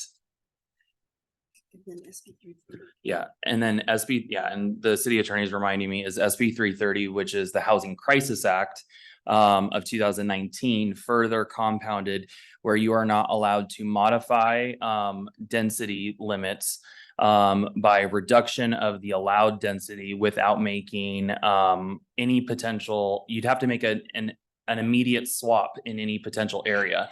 And as I originally told the city or the community and the commission tonight, that means that we would have to find 6 acres of single family zoning and replace it with unlimited density limits. And effectively those are already spoken and owned parcels. So HCD would not accept that either. So it has to be, there's size criteria as well as existing use criteria that's factored into your site selection for site inventory. So making a fair swap where some folks might say, oh, well, we'll just do it in the single family districts and we don't really care. Because everything's already subdivided and segmented ownership, that actually creates a path of resistance for the creation of additional housing. And the key to that term is additional housing, because we're not providing net new units by doing what we predominantly see in Los Altos, which is single family home commonly. And then SB 330 had a cutoff date that was 6 months or a year before it was implemented, that you could, local agencies could not go in and reduce density prior to its adoption. Mhm. So it even looked back and said the densities that are existing as of March 2000. Yeah, it was a weird date. March something 2017, I believe, that you could not go back and rezone and reduce those densities. So so it was like one step ahead of the local agencies. You can't go and lower all these densities prior to it coming into effect. I also think we need to focus on what the situation is today, as opposed to what it could have been had different decisions been made 40 years ago. So I would just give that one caution. Okay, so 2 more questions. In the proposal, we're saying that CN, it would be allowed in that zone to have residential only. And that's correct, right? Residential only is allowed in CN according to the proposal. You guys are looking. Yeah. Yeah, there is the proposal that under the permitted use section is that there could be residential only developments and mixed use developments. Okay, so can we, I mean, would it be allowed or would it be risky for the city to say, no, it can't, these CN parcels cannot be residential only. They have to be mixed use with retail on the ground floor. We can attempt to do that, yes, and then we might have to modify in at the half year or the half cycle mark. So that would be no later than January 2000 and my dates. 24. Yeah, no, 27. So 4 years plus the 23. So January 31st, 2027 at the mid-year site or mid-cycle date. If we have not seen a significant amount of housing production as mixed use, we would have to explore the option of further creating the regulatory environment that would influence development to create additional housing. Okay, and then one last question. I need this data point. So, right, there's no density limit on CN, but for CT, which is El Camino, what is the density limit there? Just as a data point for comparison. Okay, that's what I thought. So El Camino is 38 units per acre. That's the density limit. And of course, there's bonuses for affordable housing, but CN has no density limit. And now no FAR limit. The city has historically applied over 100 units per acre for the CT district, and we have to continue to progress and approve projects at that rate because we've established a pattern of density approval, which has been previously discussed with the city council last year. So actually, the CT district has memorialized almost no density limit because of our prior approval history. And that was further discussed with HCD staff as to why we've been able to support continuing our reliance on CT. And I believe we're getting rid of the density for CT as part of the housing element. That's correct. Yeah. So because of our approval history is that we've previously acknowledged through the deployment of density bonus, which is not something the city has any discretion of not allowing for a project request. And it's been applied time and time again that has then yielded over 100 units per acre. Okay, thank you. Anybody else like to go? Well, I would like to add something to what Dawn was saying. The FAR is effectively a density limit also. It's a very blunt instrument, but basically it is a form of density limit. So there is a density limit. And our requirement, our obligation under the current law is to remove any constraint on residential development that we can, period. And that's one of the things we have. That's why there's basically no density limit left any place. And we can't do, certainly we can't make it less, and making it higher is wonderful. So we would be forced to do that anyway. I think I'll reserve the rest of my comments for later, but I just wanted to follow up on that one. Okay, if nobody else, I'll go. Yeah, I've got questions. Okay, go ahead, Richard. I got a lot of questions. But let's again focus on what the situation is today, not what it could have been. And Commissioner Roche, can I ask you to maybe switch using Joe Venonato's microphone? I feel like yours might not be projecting. Is that better? Yep. Yeah. Now you can hear me.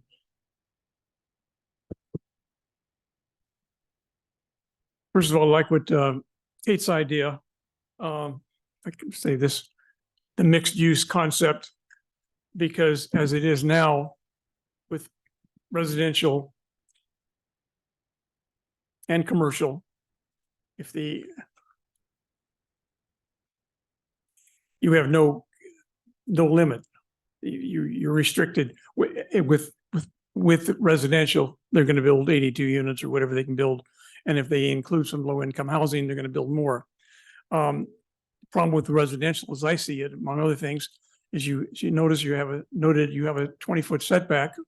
Maybe it's 26 feet with a fire access, and you have a one-story single family on the other side of that. And then you're gonna have a 4-story building, apartment building, that's gonna shadow and affect all of those 8 single-family houses that front on Riverside. So the concept of where you place these houses is gonna be limited, and it's real restrictive. Again, discussion of the traffic, 2 stop signs now, lots of backup, school kids.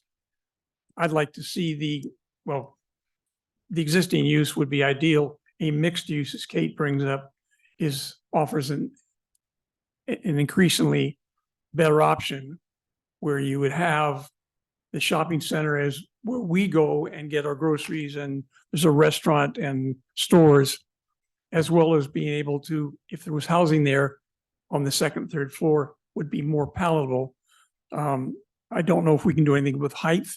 Some of the downtown, the commercial downtown I believe has 3 floors, 30 feet high. We're talking 4 floors, 4 stories, 40, 45 foot high, depending on what the use is. So, lots of potential. The other thing is that in the comments, we don't know what the plans are going, because we haven't seen the objective standards. I don't know what the objective standards call for.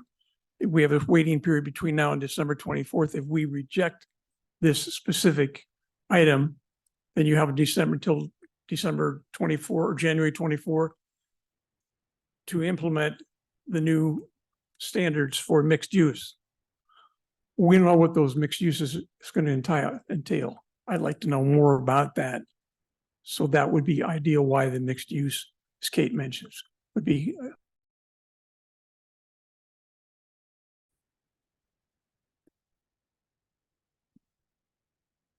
I'll go ahead and go next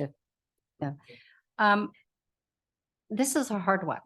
I'm also live fairly close to Rancho, go there probably 2 to 3 times a week. My daughter growing up would go there and get yogurt and do whatever, and still goes there now when she's home in town. But the reality is, we don't have a choice here, in my mind. And I appreciate what everyone's saying about, yes, I'd love to keep mixed use there. I'd love to have Andronico's there or something like it. But if we don't do this, we are playing with fire with the state. And we could wind up in a builder's remedy. And to me, that is a risk that is just too much to take. And then we would have carte blanche throughout the city, not to mention fines, not to mention reduced funding for traffic projects. So in my mind, as much as all of us hate this, and it's been a horrible 2-year process to get here and to make hard decisions, I think we have to support it, and I will be voting to support it. We can do what we can to try to mitigate it, but I think to do anything kicking the can down the road is just a big mistake, and I can't support that personally. One thing I would like to know, Nick, it was mentioned that it's possible to put 237 units there, but realistically, we're only counting that we'll get 82. What accounts for the big difference there, and why? Why would a developer do that? So the 200 number threshold, we also, as a part of the housing element, have assessed development trends throughout the city. And so, for example, the CN district, the development trends that has been most recently in the last several years has been a 39 unit per acre average, even though so that's essentially the development trend of what private development is looking to achieve in recent years. So using the 39 per unit kind of threshold is kind of how we, deduce down, what we think is a maximum capacity when you have no density control, which is the example for CN. But then a realistic capacity is what we would anticipate a development to yield based on the potential of portions of Rancho leaving to be continuing on, even though potentially part of the development might want to be segmented, essentially, like what was previously mentioned by myself last year and then a speaker mentioned today. So it doesn't mean that the entire plaza has to be bulldozed and redeveloped. There could be some type of unification of portions of the building that could be removed, where housing then would be added. And that's how that number in the 80s was configured, to be able to have a realistic capacity for the potential that there might not be a full scrape and build on the entire site. And from an economic standpoint, for any developer today going in, would they rather build all housing? Or would they rather do a mixed use development economically? What's their incentives? Realistically, that's kind of shifted in the last several years. So mixed use prior to the changes that have happened in the Housing Crisis Act of 2019 kind of changed the game in the last 4 years, because it's now provided developers a certain level of certainty. So really, it's kind of the prerogative of a developer is, do they want to have the mixed use portfolio essentially, or do they want a standalone residential product? I will say from consultation with some interested developers, for areas in our downtown, is the mixed use does seem quite attractive to them because of the high yield per square footage for commercial real estate.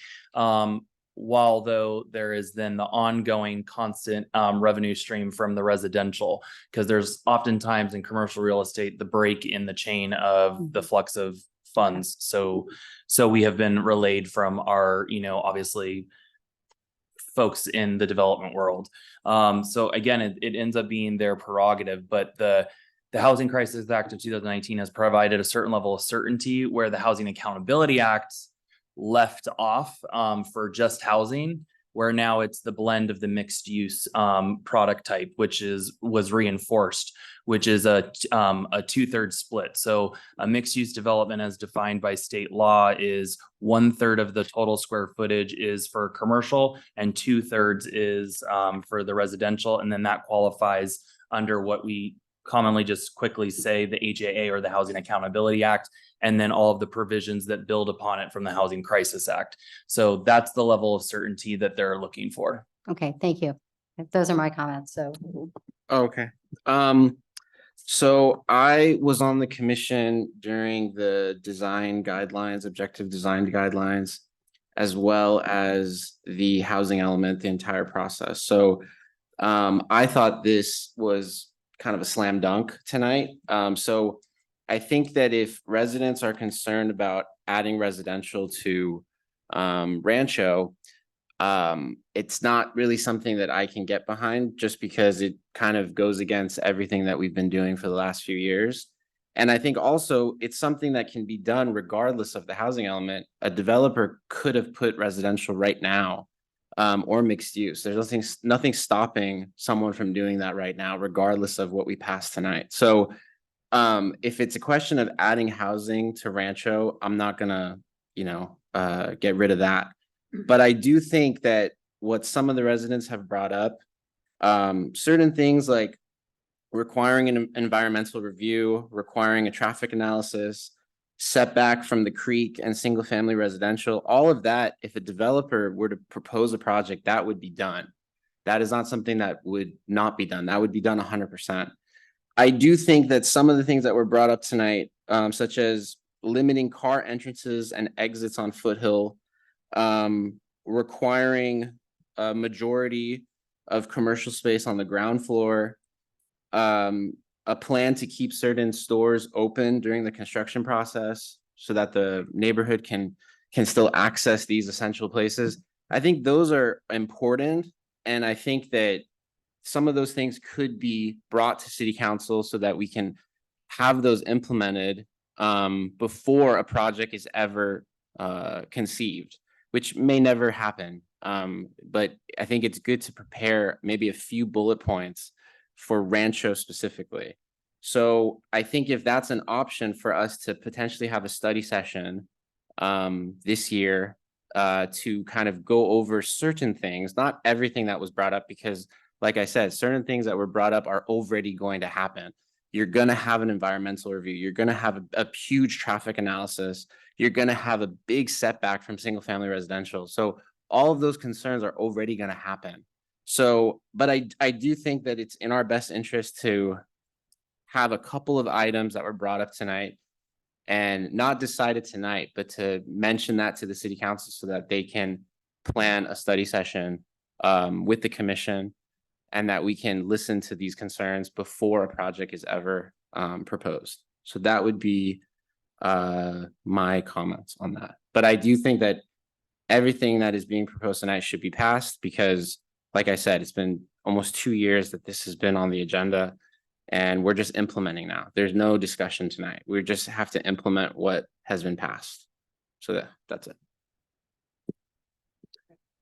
I'm going to second everything Maris just said. We have our hands tied, and I'm sorry, you people, I'm really angry at the Daily Post because they lied to everybody. The article was a falsehood. There's no project. There's one person in the world who will decide what happens at Rancho, and that's the person who owns the property. That's it. When that person decides to build, if that person decides to build, then a project will come to us and we will have to look at it. We have, as Maris and the others have pointed out, a ton of regulations about what can happen, what they can do. There are all kinds of conditions of development that will be established once a project is approved, including much of what you have talked about. Okay, we don't do that in advance. We do that when the project comes to us, and that's part of the process. We can't tie the hands. The state has made this very clear. And I just want to emphasize this. We don't get to raise any constraints on residential development, period, end of discussion. They will come and take it away from us if we try. That's the fact. Is it a good thing? Most of us don't think so, but that's the law. And we cannot put rules in place in advance that will be constraints on residential development. What we had to do, what the city had to do, was to identify every square inch of Los Altos that was not already occupied by housing and tell the state what that was. That's what the housing element update did. That doesn't mean it will be developed. It doesn't mean anything except that it could be developed. Will it be developed? Don't know. Should it be developed? The state doesn't care. That's it. That's reality. It's 2023. Mayberry is dead. Okay. Sorry. Okay. And I want to add one other thing as somebody who lives on El Camino Real. It's not an infinitely expansible space. It's been developed. You can talk about putting stuff on El Camino Real. There's no place to put it. It's already been approved and developed. Now it has to go other places. And Rancho is prime territory for that. Woodland is prime territory for that. Sorry about it, but that's reality. That's what we have to contend with. We do not, this commission, the city council, we do not have the power, the jurisdiction, or the authority to change that. That's it. So I'm with Maris. I thought this was going to be a 15-minute meeting. We have to approve this language. That's it. Okay, so.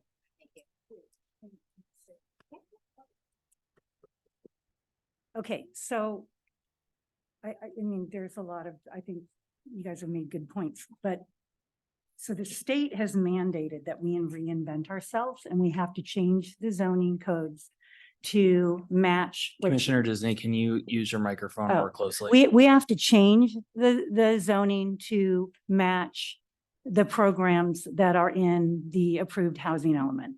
But we don't have to do any more than what we promised the state. Okay, and there's nothing that prevents us from putting together mitigation measures that protect the neighborhoods, ensure that, you know, harm is minimized, and at the same time doesn't add constraints on residential, the production of residential development. So I think we probably have to approve, you know, in some form what is being proposed, but I don't think we can, I think we can look at other things to help mitigate the impacts. I think we can look at what do we want to do with buffering, street trees, how do we want to mitigate noise, light, fencing, those sorts of things, because I'm afraid that, if we don't have, if we don't look at the development standards around landscaping, noise, light, and fencing, we're going to be looking at development that is not harmonious with the community. So I think those, the ordinances around like noise and light, I think they were crafted in a time when we didn't have these kinds of high density projects. So I think we need to take a deep dive into all the things that we can put in place that don't limit development, but will protect the neighbors. I And think. I think oh, that's, sorry. I think that's a different discussion than what we have tonight. Tonight, I think if you. But also- we are implementing what but- we have to do. But also, I think that I agree that mitigation is important, but I think we have to be careful that we're not creating mitigation that undermines the objective design standards that we spent a long time on. So a lot of the buffering and that was already extensively looked at. So I think if we compare the objective design standards and we see, like, for instance, the limiting car entrances and exits on Foothill, that was something that was brought up. A phased plan to keep certain stores open throughout, making sure that you don't just take away the whole thing of Rancho. Like, these are smart things that were brought up. So specific ones for Rancho, I think is good mitigation. But I think if we're talking about just creating new setbacks, new buffering, new everything, then why do we have the objective design And we standards? spent, I think it was part of your time on the commission, on the objective design standards, a huge amount of time was spent on that. Yeah, So I understand you might want to have different considerations for specific projects, but to go back and revisit all of that when it was just finished recently seems inappropriate. so yeah, that's my concern with specific mitigation on the building. But I But- think we need to focus yeah. on our job tonight. Yes. And our job tonight, and we can bring that up in a study session or do something else. Our job tonight is, are we going to implement what we told the state we were going to implement? And unless people have further comments, I say we get on with it. Okay. And this, let me clarify, Nick and Jolie. The motion at present would be solely with respect to chapter 14.40. Is that correct? Yes, Exhibit F, so right. you can, yeah, it's for Appendix F because Right. that's how it is attached to the report. And It's page 49. for anyone. yeah, And and so, it's chapter 14.40. yes, Okay. exactly. All right, so I'm prepared to make a motion then based on that, okay? Then I'm recommending consideration and adoption of ordinance number 2023 whatever, amending chapter 14.40, attachment F to the report of the Los Altos Municipal Code, chapter 14.40 of the Los Altos Municipal Code to implement the programs 3B, 3C, 3F, 3G, and 3N as they may be applicable to that chapter of the sixth cycle housing element. Okay. I'm really sorry, but was your motion just on the CN? That this- 14.40 is the CN district. yeah. Okay, sorry, I'm, Yes. having And a so it's hard it's time attachment reading it. F, Page chapter 49. 14.40 I of the got it. municipal code, which is the CN district. okay, I will second. okay. So I have a request. Would you entertain an amendment to strike the language that says residential only? No, we can't. What do you Well, mean we can't? He said we can. Well, I suggest no, the answer is no, I will not entertain that amendment. And the reason is that I don't think the state would actually allow us to do it. Okay, would you agree to an amendment that would request that the council authorize the planning commission to look at specific mitigation measures for Rancho that would further protect the neighboring parcels while not impeding, not creating constraints to development. I think we can propose that. That's a separate Yeah. thing. It would not be, it's not part of the resolution. The resolution is to recommend what's been recommended. That's a separate issue. It can be, we can do another resolution about that. We can make a recommendation, but that would not be part of this motion, no. But that's a separate issue. It's off the point of the resolution. The resolution is either we recommend it or we don't recommend it. Okay. I mean, ultimately, that would be the council could decide that when they see this this month. And so, I mean, I guess, It's not part of this action. yeah, but It's- I think that the notes will be given to the council and they can see if they want us to do that. I agree with you. I think there's no harm in having that study session. But I don't think it's for us to be part of this measure. I think we have to leave it to the council. Right. And I am very hesitant, trained to be very hesitant of any speculative, at this point, it would be speculative, any speculative Can, thing. can the That's exactly. can the a problem. commissioners clarify for me and the city attorney, because we were just responding to something with the city council liaison about what the potential amendment is, because there might be a conflict with what is actually before the commission, as well as the authority that's been directed from the city council. Sorry, I we didn't hear. rejected the potential Oh, okay. amendment. so- Sorry, we just so, wanted yeah. to Right double now, I check. think we're looking at a clean vote. Right, is a clean And vote. then there might be follow-up action, but a We're- clean vote. I was quoting the language of the resolution, okay, with respect only to attachment F, section 14.40. It's a straight up or down. Okay. Okay, on that, okay. So why don't we take a vote on that?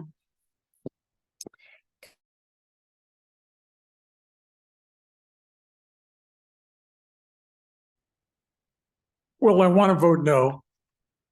But I'm really concerned that if by doing so, it's going to have negative impacts on the housing element. So I'm going to vote yes.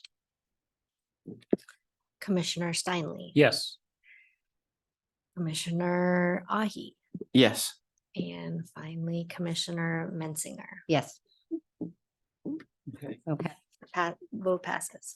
great. Thank you. I'm going to suggest we take about a 5-minute break. We'll bring Joe back in and we'll move on to the other topics.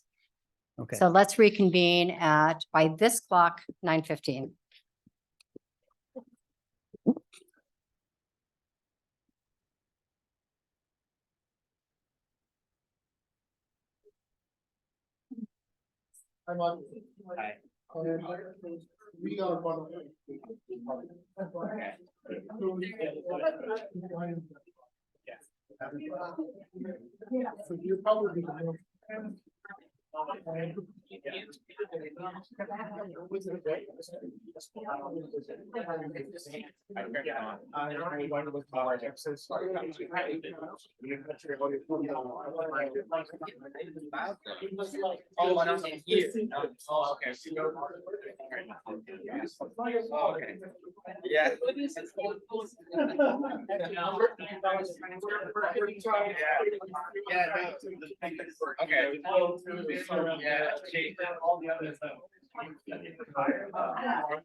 There's no project. Now we're talking about.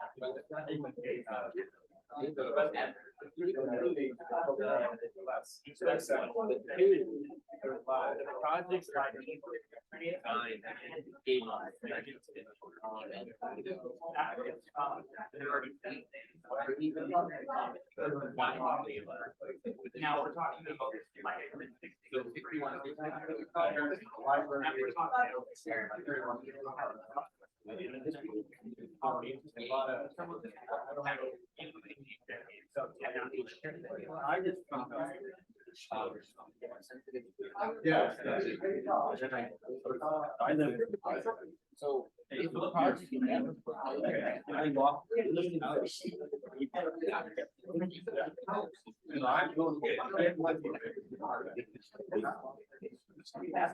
Yes, but. Yeah, come on. Let's go guys.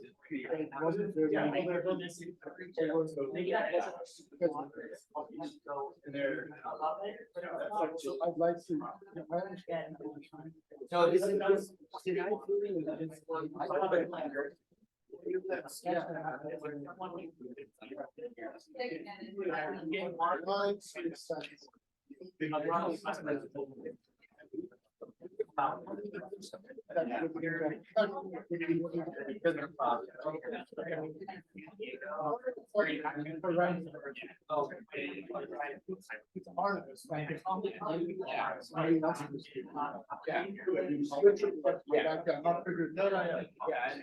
I think what you think of if a project. There are extensive amount of tax rate that pays. Yeah. I think.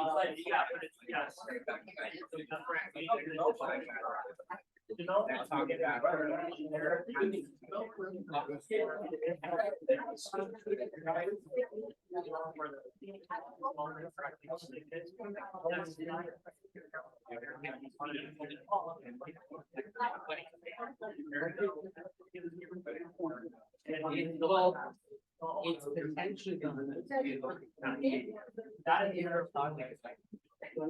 Yeah. They went back for 3. 4 years.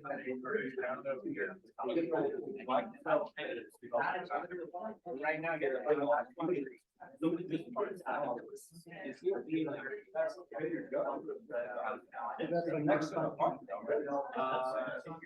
Yeah, but they adopted, you know, minimum they are.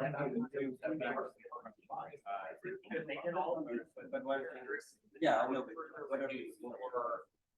I would say that it's right by the freeway. But then they still.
Yes, of course. When the people were speaking, Yeah, yes, it was. So it's all being recorded. So yeah, that's Take a look. all those turn out piece because they came here and they changed to the other mics. Oh, I see, yeah. Yeah. Yeah, as far as I know, it was on, so, yeah, I mean, I pushed the button. Sure.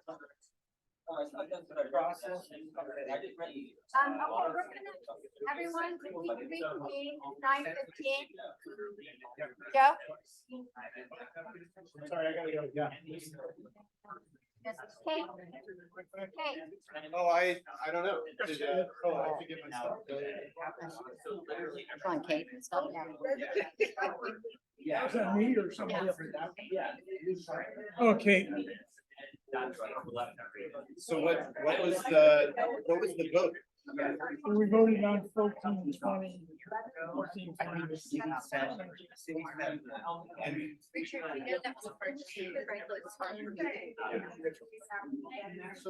Yeah.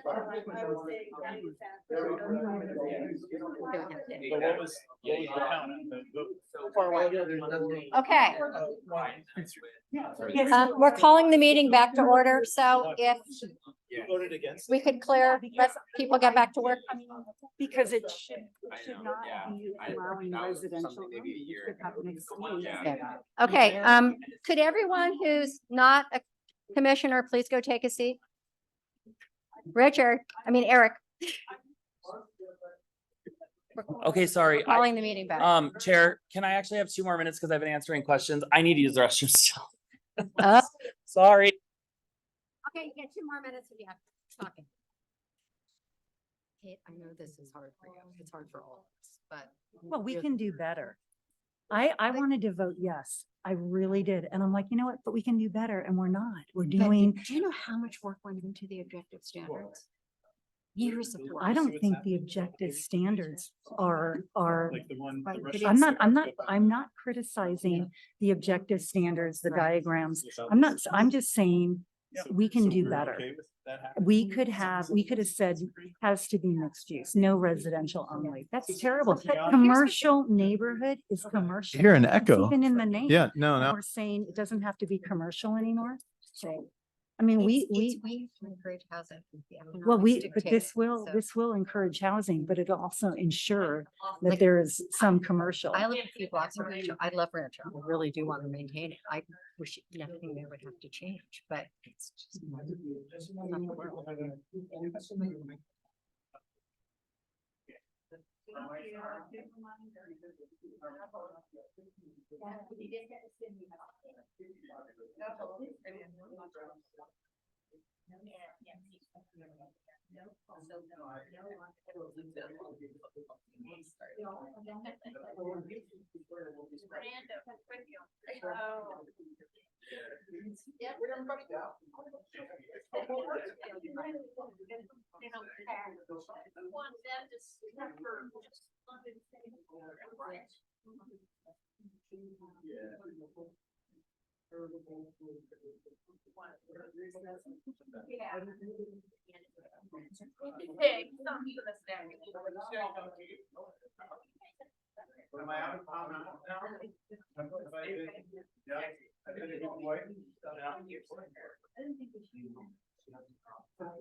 Okay, let's reconvene the meeting. It's 9:19 by the slow City Hall clock.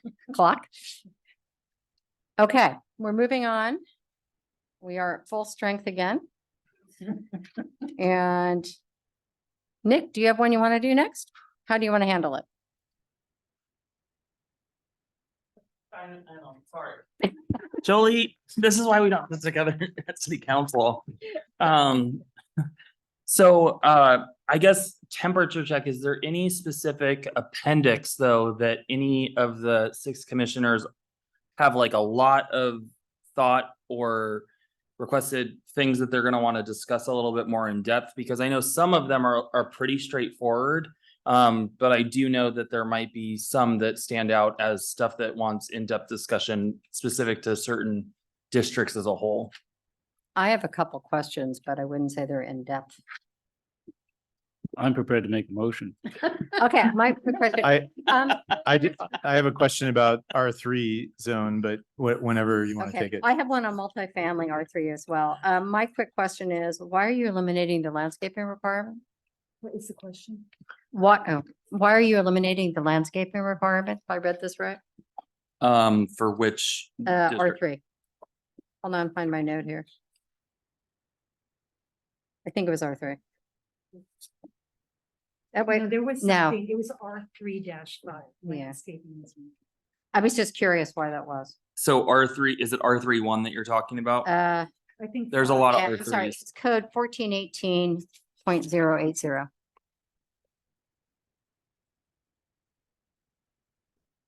Page 22 of the package.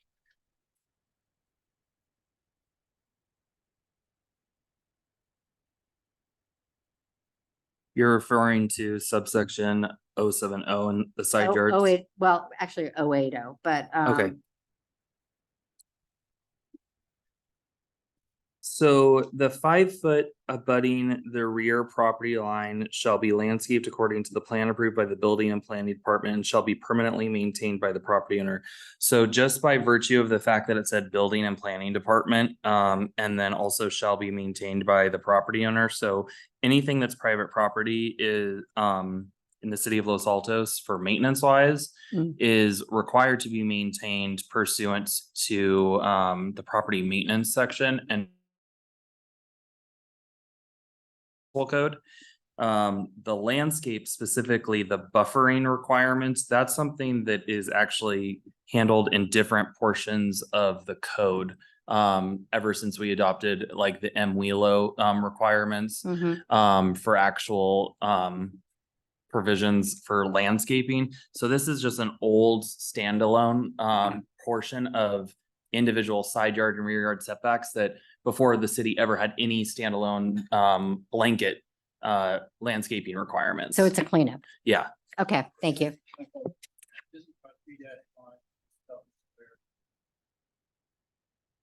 Yes.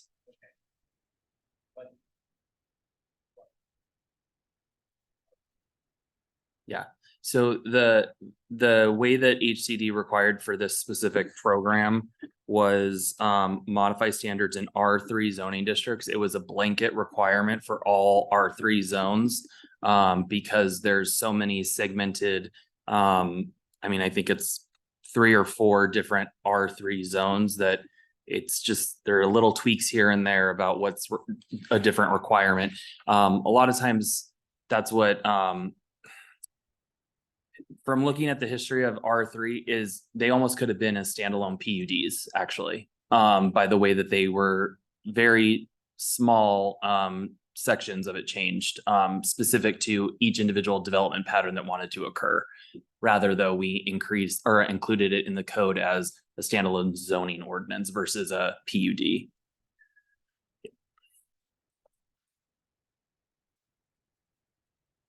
I had a question about the R3 districts. So in the housing element program 3.n talks about all R3 districts having to be 35 feet and 3 stories.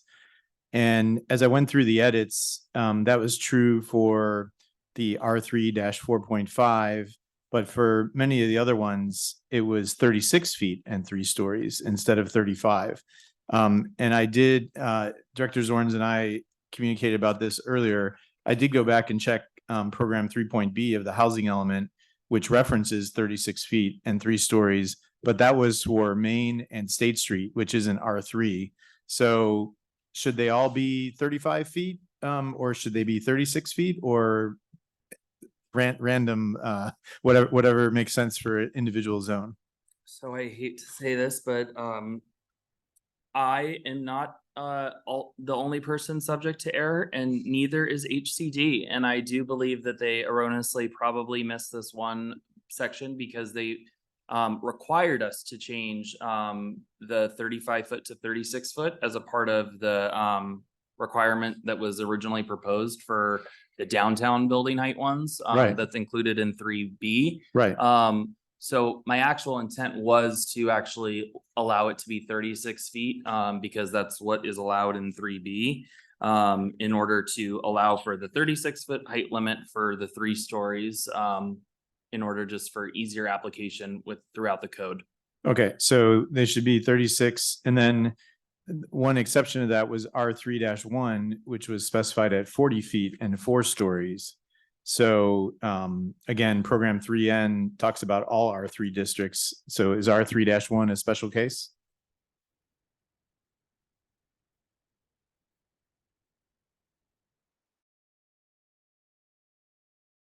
Clean height. So R3-1 does have a greater significant land area than like R3-5, as Commissioner Steinle has pointed to. Okay. The code already actually, as it is today, allows for 35 feet in height as it is. So essentially there would be no change to the R3-1. And if we're wanting to be able to, with the intent of the housing element, create additional housing opportunities where folks would likely be more likely to have redevelopment, again, we need to create the regulatory environment that would influence that. So that would be somewhat of a, let's sweeten the pot for that specific district. However, we could just turn it to 36. I highly doubt that will ever spark redevelopment of that site. I just didn't want us to go against what the housing element program 3.N said. So either way is fine. I just, what would you suggest? Do 36 for all of them except for R3-1? That would be my recommendation, and that was my intent for Okay. tonight's ordinance. That's what is?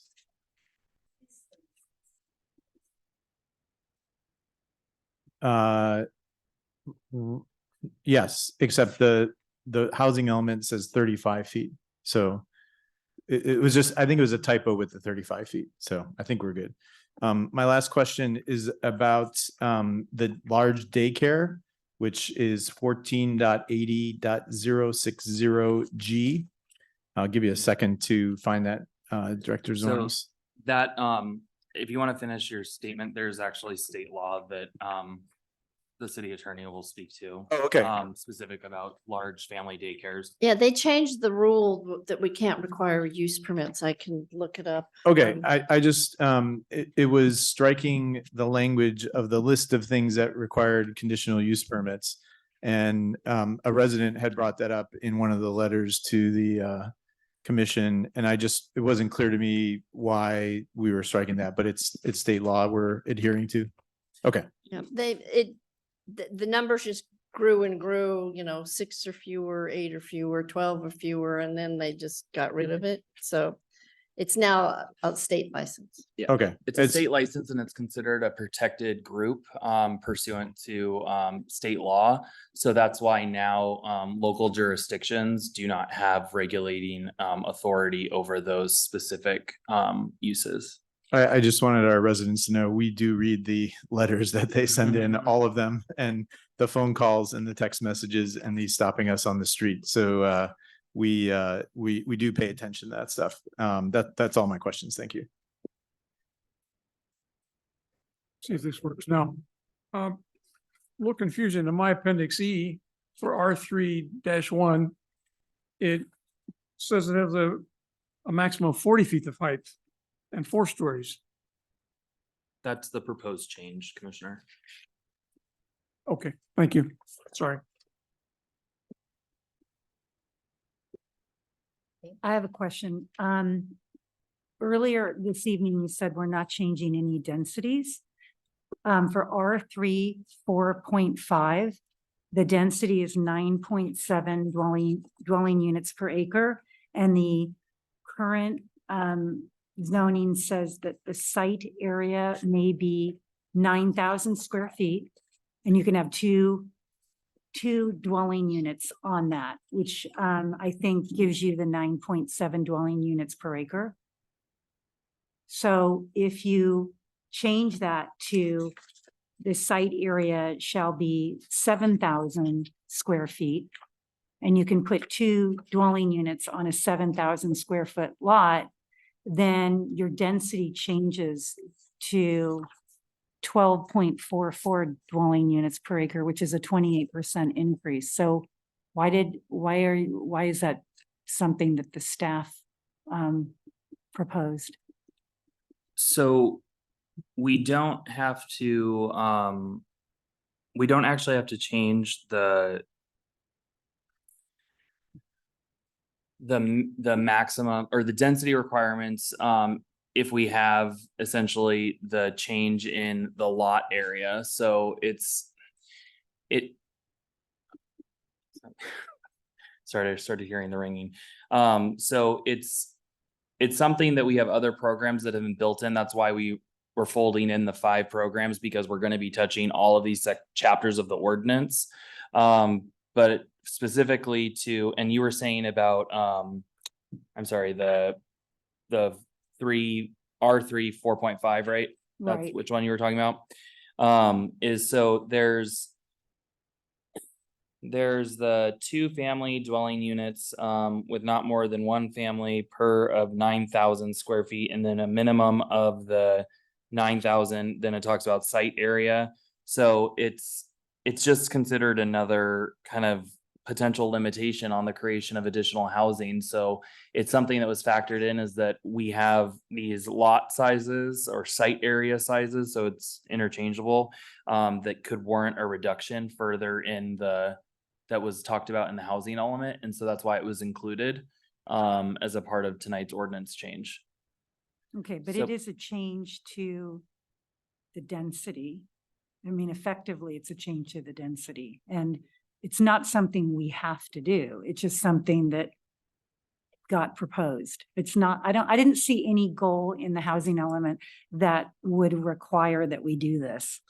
Well, so because we have some lots that are going to be essentially considered like legal non-conforming, where it's that they're just a hair too small to be able to warrant the 2-unit development as standalone units. It was also something that was looked at with our SB9. So this is a little bit of a kind of a trick of the trade, is creating the regulatory environment in our local ordinance to allow for them to adhere to local ordinance and not utilize SB9 regulations, which is again another open-ended kind of umbrella that would allow them to get a little bit further than what they would allow under the exact zoning district. So you're right, it's not explicitly allowed. I will not challenge that, but we then will most likely see more and more SB9 deployment with those provisions that were allowed. Refresh my memory, what's SB9? SB9 is allowance of a lot split with 2 primary units, and in addition to 2 accessory dwelling units. So you can turn a single family lot into a 4-unit subdivision essentially. So these lots, this R3 4.5 would not, if they would not benefit from SB9. I mean, they eventually potentially could, but it's highly unlikely when the lots are gonna get that, when you're getting down to 7,000 square feet a lot. But so again, you're creating that regulatory framework, is that then they could utilize just our basic zoning standards versus the SB9 standards, which are in general more generous. But can you use both? Can someone say, I have a 7,000 square foot lot in R3 4.5 and I want to do a lot split? There's the potential, yes, but that's the whole thing, is this reduction in site area requirement was not previously available. So that's why the state took over and created the regulatory framework from the state level that now allows them to circumvent local zoning law. That's why SB9 came into effect, was to be able to create the regulatory framework from the top down versus the local initiative to be able to allow it. Can I add something here? A little history. 3.4.5 is all duplexes. Oh, I It's- didn't it's- know that. It's the land that time forgot. It's back in 2019. The council had to create this section as it exists because there had been no design review at all for it, because somehow the city forgot it. It just wasn't, there were no rules at all. And the gentleman came in, a very nice guy, spent a ton of money and a ton of time trying to fix something up, and there were no rules to allow him to do it. So the city in 2019 finally came up with this. Now it's being modified somewhat, but it's all a bunch of little, very nice duplexes, and that's all. Okay, thank you. So, and that's I'm not one reason familiar why with it, things are so- the way they are. Okay. Yeah, that's Okay. actually why the specific purpose for R3 4.5, it's actually what we would call Stevens Place and Marshall Court. Mhm. That's actually the little kind of enclave that Commissioner Steinle is actually referring to. Across from the crossings, right? Yeah. Okay. And it's just that little cluster, a little village, if you Right. will. And they're lovely and everybody, they're, some of them are rented out and that sort of thing. But it's a special little place. And it's sort of like everything else. Once it's built up, it's going to stay built up, but this is, SB 9 might happen if somebody wanted to knock one of them down. That's about it. Right. So, Okay. but it was a special place. So. Okay, any other questions or comments from commissioners? I think I heard somebody said they'd make a motion. I said I would make a motion. Huh? I think it's on, yes. Yeah, it is. Okay, maybe if I faced it, it would actually work, Mhm. Things we learned in elementary school. Okay, so I'm gonna make a single motion that will include all of the sections except the one that we already voted on, and it'll be essentially the same that I did before. So I'm gonna recommend consideration and adoption of ordinance number 2023 whatever, amending chapters 14.16, 14.18, 14.20, 14.22, 14.24, 14.44, 14.48, 14.52, 14.54, and 14.80 of the Los Altos Municipal Code to implement programs 3B, 3C, 3F, 3G, and 3N as applicable of the sixth cycle housing element update. Friendly amendment? Can we include the 36-foot R3 language that we discussed? You know, with- as subject to the small editorial corrections that were proposed, yes. So to bring everything into sync. I will second. Okay. Just to clarify, are you saying that R3-1 should be 36 feet? Yes. I believe Director Zorn said that should not be 36 feet. Maybe, What are you saying? What he said. I think all except for R3-1 should be 36 and R3-1 is 40 and 4 stories. As it is written with the correction to bring everything into sync, which was the whole idea of this in the first place. Correct. Okay, I accept the amendment. You've seconded. Okay, both of those. Okay. All right, we're ready for a vote. Commissioner Disney, Yes. Commissioner Benenato, Yes. Commissioner Roach, Yes. Commissioner Steinle, Yes. Vice Chair Ahi, Yes. and Chairman Singer. Yes, Unanimous. Okay. Recommendation.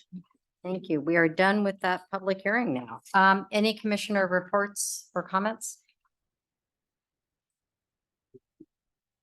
Okay, I have one comment, which I didn't get a chance with, this housing element took an enormous amount of time. And I just wanted to express my appreciation to Director Zorns and everyone else on staff and with Lisa Wise Consulting. It was several years of pain and extended pain in some cases. And I would say ongoing pain. yeah, perhaps ongoing pain, but just wanted to say thank you on behalf of the residents. Thank you. I'd like to add, this sort of passed us by earlier, but the housing element update compliance, I think Nick and Stephanie and Jolie, Jonathan, on behalf of the council, okay, it did a great job, and we couldn't be happier. So it's been, there's more to come, yes, okay. And I'll second both of those. Yeah. I mean, it's spectacular, and it was the best news that we could have had. Well, and also I'll give the special shout out since Eric is in Vermont and asleep. His special guidance with housing issues has been very beneficial for me and Jolie. So it's good to have him still available to us, even though he's asleep now. I'll accept the friendly amendment. Yes, I definitely want to include him. Moving to potential future agenda items. Nick, is there anything you want to highlight? And I think we should do something with things that Kate mentioned today and Maris mentioned in terms of trying to come up with some things that can help to mitigate some of the things we had to approve tonight. And if you could suggest the best way you see of doing that. Yeah, so the access on Foothill, and just access in and out of properties obviously is something that we should look at as a holistic requirement in the city. And it's something that would be twofold because it's something that the CSC would also need to look at since they're concerned with transportation networks. I actually would like to do potentially some recon essentially with Santa Clara Fire with regards specifically kind of just being like, hey, if we were to close this off, what would you guys do? Or what would you require? Because there is a requirement for 2 access points for anything that has residential products attached to it as a development. So I'd kind of like to see what they would say. There's also specifically for that site, there's a very significant, obviously traffic analysis that would have to be done. And that always does somewhat take into access because of how they're gonna, clear out that that parcel. So I think I need to kind of, as Stephanie says in the office, is I need a noodle on it. Fair enough. Okay, but I think that's something that several members expressed an interest in saying, how can we do some things that will mitigate the impact should Rancho get developed even prior to something being submitted? Is that fairly Oh, saying? definitely. I Yeah. think the goal is to do this before something's Yeah. submitted, because it's terribly unfair to come in after the fact and say, oh, gee, we want category 1 trees and different kind of fencing. I mean, I think if we could just do a deep dive sooner rather than later to try to mitigate impacts. I think, But a yeah, lot of this would all be done at when a project came in. So Yeah, I keep getting baffled, like, why are we going to have some fictitious project that we think is going to come in and we Yeah. think we need to mitigate? We don't even have a project. And Yeah. so, I mean, we can look at access and stuff like that, but I mean, I think I think we could you put would, in place stuff and then the developer would say, no, that's hindering. yeah, I think housing. for a massive development that potentially would go on Rancho, I think you would have a lot of things that are considered in the application that's submitted to the city. So I think that you were saying a deep dive, I think maybe a shallow dive, maybe just looking at certain things once Nick, I think, and the staff kind of maybe take a look, but I don't think there's a ton of items, but I think there's a couple things that just to keep residents, give them peace of mind. I don't think it's gonna be any harm to do that. So I'm also gonna at least just inform, just for information sharing, so the commission understands it. So the sustainability division, which is now back in development services, they've been working on the tree protection ordinance. So for example, I was out at Rancho Shopping Center today, for an example. And we have very mature trees that are out on site that would what we would call in our tree protection ordinance is what contributes to the tree canopy for our city's urban forest. So when we're talking about, and it's not actually a tree for tree, that's actually a very old way of thinking. We actually have to look at what is the actual canopy and what is being provided by the canopy. So if you were to go from a gigantic oak that, spans 60 feet in width, someone might be able to actually replace it with 4 trees that are actually going to provide the same amount of canopy and actually will have a longer lifespan. And so that's something that, again, right now I can think of 4 massive trees just by, my recollection of being on site today, where that would warrant a variety of specific category trees to be replanted on that site, in addition to our lot coverage of pervious and impervious surfaces, which we look at for every design review application for mixed use and multifamily housing development. So there's a lot of provisions that are already built in, but it would be on a project by project basis. Okay, I think that is it. And if so, we stand adjourned at 9:43. Thank you, everyone. Yay.